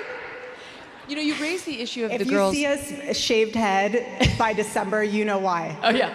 We all look like Britney Spears. The with a headline shaved will head. they Yeah. went full skinhead. Right. Yeah. Oh, there you go. And are listening to Nick That's Fuentes. the last thing That'll we be. need. Yeah. No. Yeah. This is It's the a no. last thing. Yeah. While we're on the subject, because you really were a very strong female athlete, can I ask you your position on that? Because Oh, yeah, totally. Because this is obviously a dominant thing. We had Megan Rapinoe in the news just this week saying they don't really mean it. They don't actually have an objection to men playing in women's sports. They're just using it like as an issue. She made all her money. She's sitting pretty, but she wants your daughter to play against boys. Your thoughts on it? So, well, you can take this as a twofold. So if you're looking at it from the sports angle, where you're playing up against men, I mean, I know this has been said before, but then what's the point of female sports? But to me, I played in college. I worked so hard for that scholarship. I knew my strengths as a point guard. I hated driving the lane, always. I always shot the 3. That was like my thing. I'm not driving to have someone who's like 6'7" just not happening. Oh, she said it. So, for me, sports has a very special place in my heart. But as a mom, now, and watching my daughter compete, it's just, I know they say, you know, life isn't fair. I get that. Life's not fair. But there's certain things that are really special. And women's sports is one of them. And it's really, some people look down on it. Some people think it's not it. But, you know, those girls have worked so hard for their position. And to have it taken away from them by someone who couldn't rank in their own sport and field, it's demoralizing. And it also weighs on the whole topic of being a woman, being proud to be a woman, being proud to be a strong female athlete. And I wouldn't want that taken away from anybody. That's right, having the glorious chance of accomplishment. I mean, we'll never win if we're playing against biological boys. We'll never have that glorious feeling of crossing the finish line first or being the one who has the game-winning shot, because it's always going to go to a man. It's just one of the basic things. We always talk about the unfairness of it and the safety of it, but just think about that, like the glorious feeling of winning, which I never had because I wasn't an athlete. But you had it. I don't know. I feel like politics somewhat is form of an athletic feat. So it's... You know, I had it like when Don Lemon got fired. It depends. That was your moment. Yeah. You know, we all look for our moments. Yeah, right. We feel good. I want to ask you about the book that you're holding in your hands. Yes, Charlie's book. I took the dust cover off because I carry his book everywhere. Stop in the Name of God. It's coming out soon. Charlie's coming out with a book. Yeah. He's coming out with a book, Stop in the Name of God, which is a great title. Stop in the Name of God. And what is it about? Took him 1.5 years to write it. And this book, I mean, when I'm reading it, I'm like, I did not even know you knew that. It is so powerful. Overarching theme of it is the power of honoring the Sabbath and the importance of rest. And reading this, and I even brought one of his journals with me to read out of it, because the thing that's so interesting about reading this book and reading this journal, and I know a lot of you that are Christians will understand this, they tell you that when you read the Bible, it's the living Word of God, and it is. And you see the Lord in Technicolor when you read the Bible and you actually understand those words. And so for me, reading Charlie's journals and reading this book, it's like he's present with the Lord, but it feels like he's still fully here.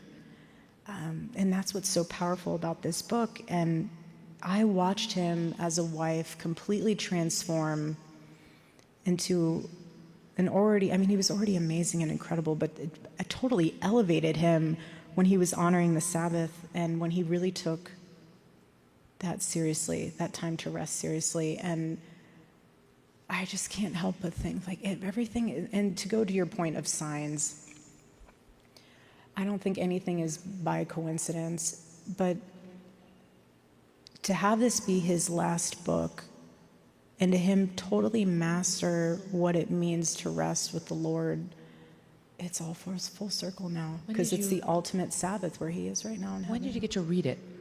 When? Yeah. As much as I can, driving into the office or... No, but I mean, was it written in its entirety before Charlie died? Yes. It was. Okay. Yes, it was. He finished writing this, I believe, in June or July of this year. So you had read it. Mm-hmm. But to read it in a book format and not an email format that he would send me is... something. Night and day difference, yeah. What are the pages that are folded over? The one that all of them are amazing, but the one that I wanted to read was the part about sleeping, because Charlie, his adrenaline was always going, and it was very hard for him to turn his brain off at night, henceforth snacks at like 2 a.m. And Didn't you tell me olives and bananas?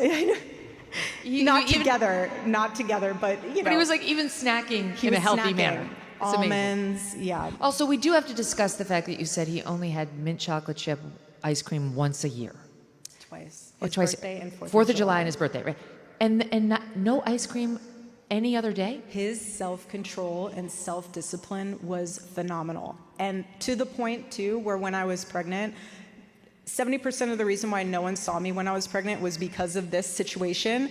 The other 30% was because I just was with my babies. But 70% of it was, I'm really hungry. I think should I have a milkshake? Baby, get that milkshake. But I don't know if I should have that milkshake. You need the milkshake. I'm gonna go and get you that milkshake. Do you want a hot fudge sundae too? I'm gonna get that In-N-Out burger. No questions. I'll be right back, animal style. So he'd come home. He loved it because he loved driving around at night. So he'd come home with the In-N-Out burger, animal style, protein salt, whatever, mixed in with the hot fudge sundae, the chocolate shake, and he would be so excited to give it to me and watch me eat it. But that was because he was living vicariously through me. So no joke, I got to like 190 pounds. I was like, I am literally going to weigh more than you by the end of this pregnancy. And he'd be like, baby, you look great.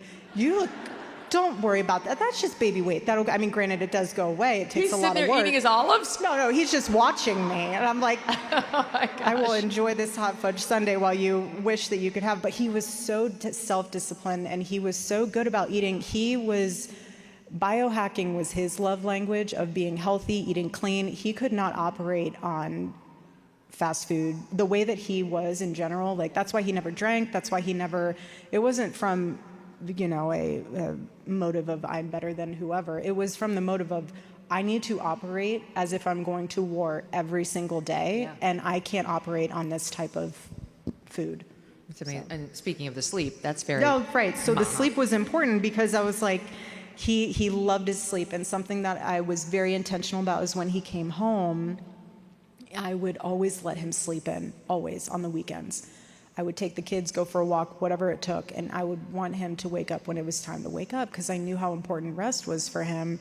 And so when I read this in the book, it was on my heart to share it with you because the title of it says, Jesus slept, Elijah slept, and so can you.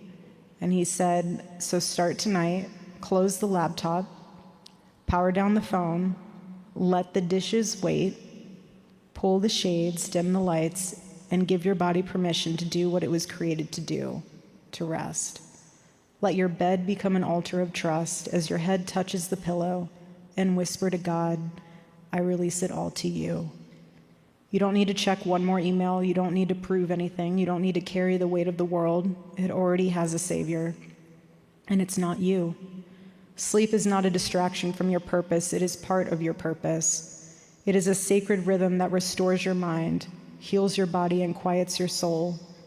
The Sabbath is your weekly reminder that you are not a machine. You are a beloved child, and children sleep well when they know their Father is near. So go ahead, embrace the gift. Make your Sabbath a day not just of rest, but of sleep. Deep, joyful, and replenishing sleep. You're allowed, and more than that, you're invited. Rest isn't weakness, it's worship. And tomorrow will be better because you trusted God enough to rest today. Wow. And he was keeping the Sabbath. He was. So with that, since today is his Sabbath, I wanted to read to you from his journal. Oh, wow. Is that it right there? Yeah. Wow. In his handwriting. A note that he wrote to himself to honor the Sabbath. He said, Dear Lord, thank you for a wonderful week. Thank you for your endless protection and provision. Father God, thank you for your mercy and grace. Lord, I did better this week, despite the challenges of travel. I miss my wife. It's hard to be away from her for a few days.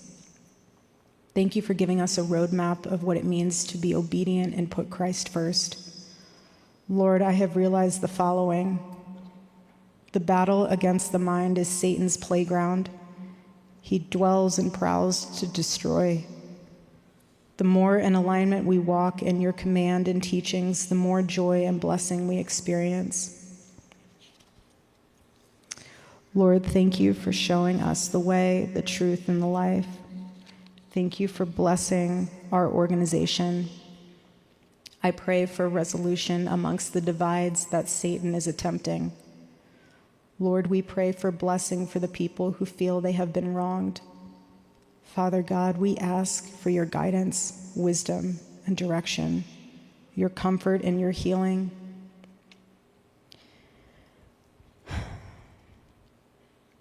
We love you, Lord. Thank you for another Sabbath, CK. Wow.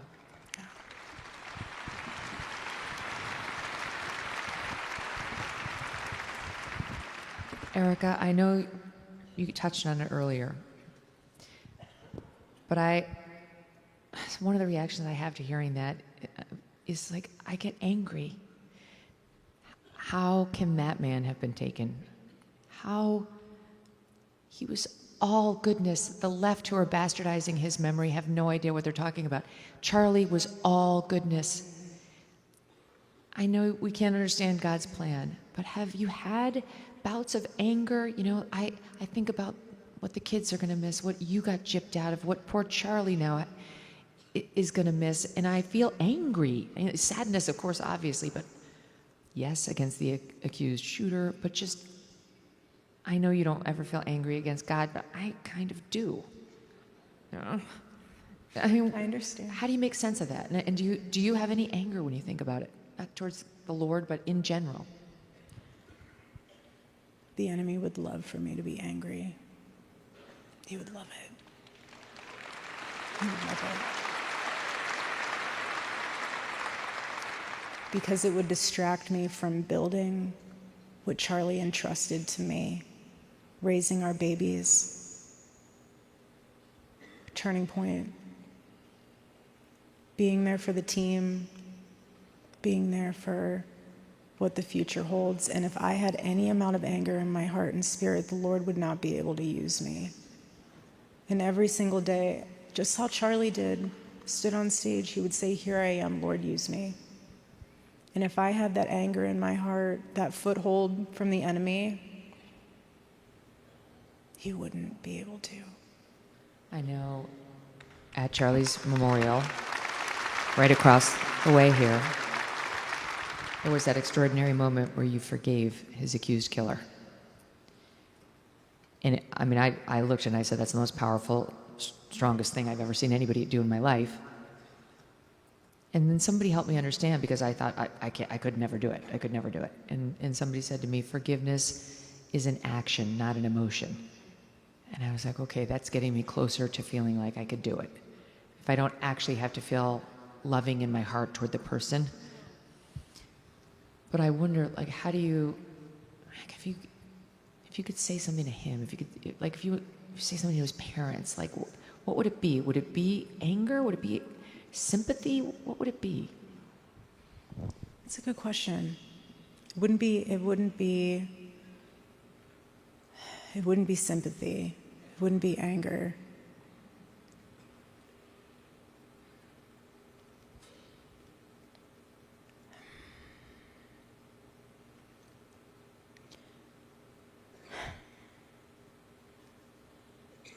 How do you put this? Anything that I could ever wish upon him or that family would pale in comparison of the justice of God. And so I would look at them almost like, I'm so glad I'm not you. I am so glad I'm not you. And I pray that, you figure out a way to be right with the Lord, but our God is sovereign, but he's also very just. We serve a very just-filled God. That's right.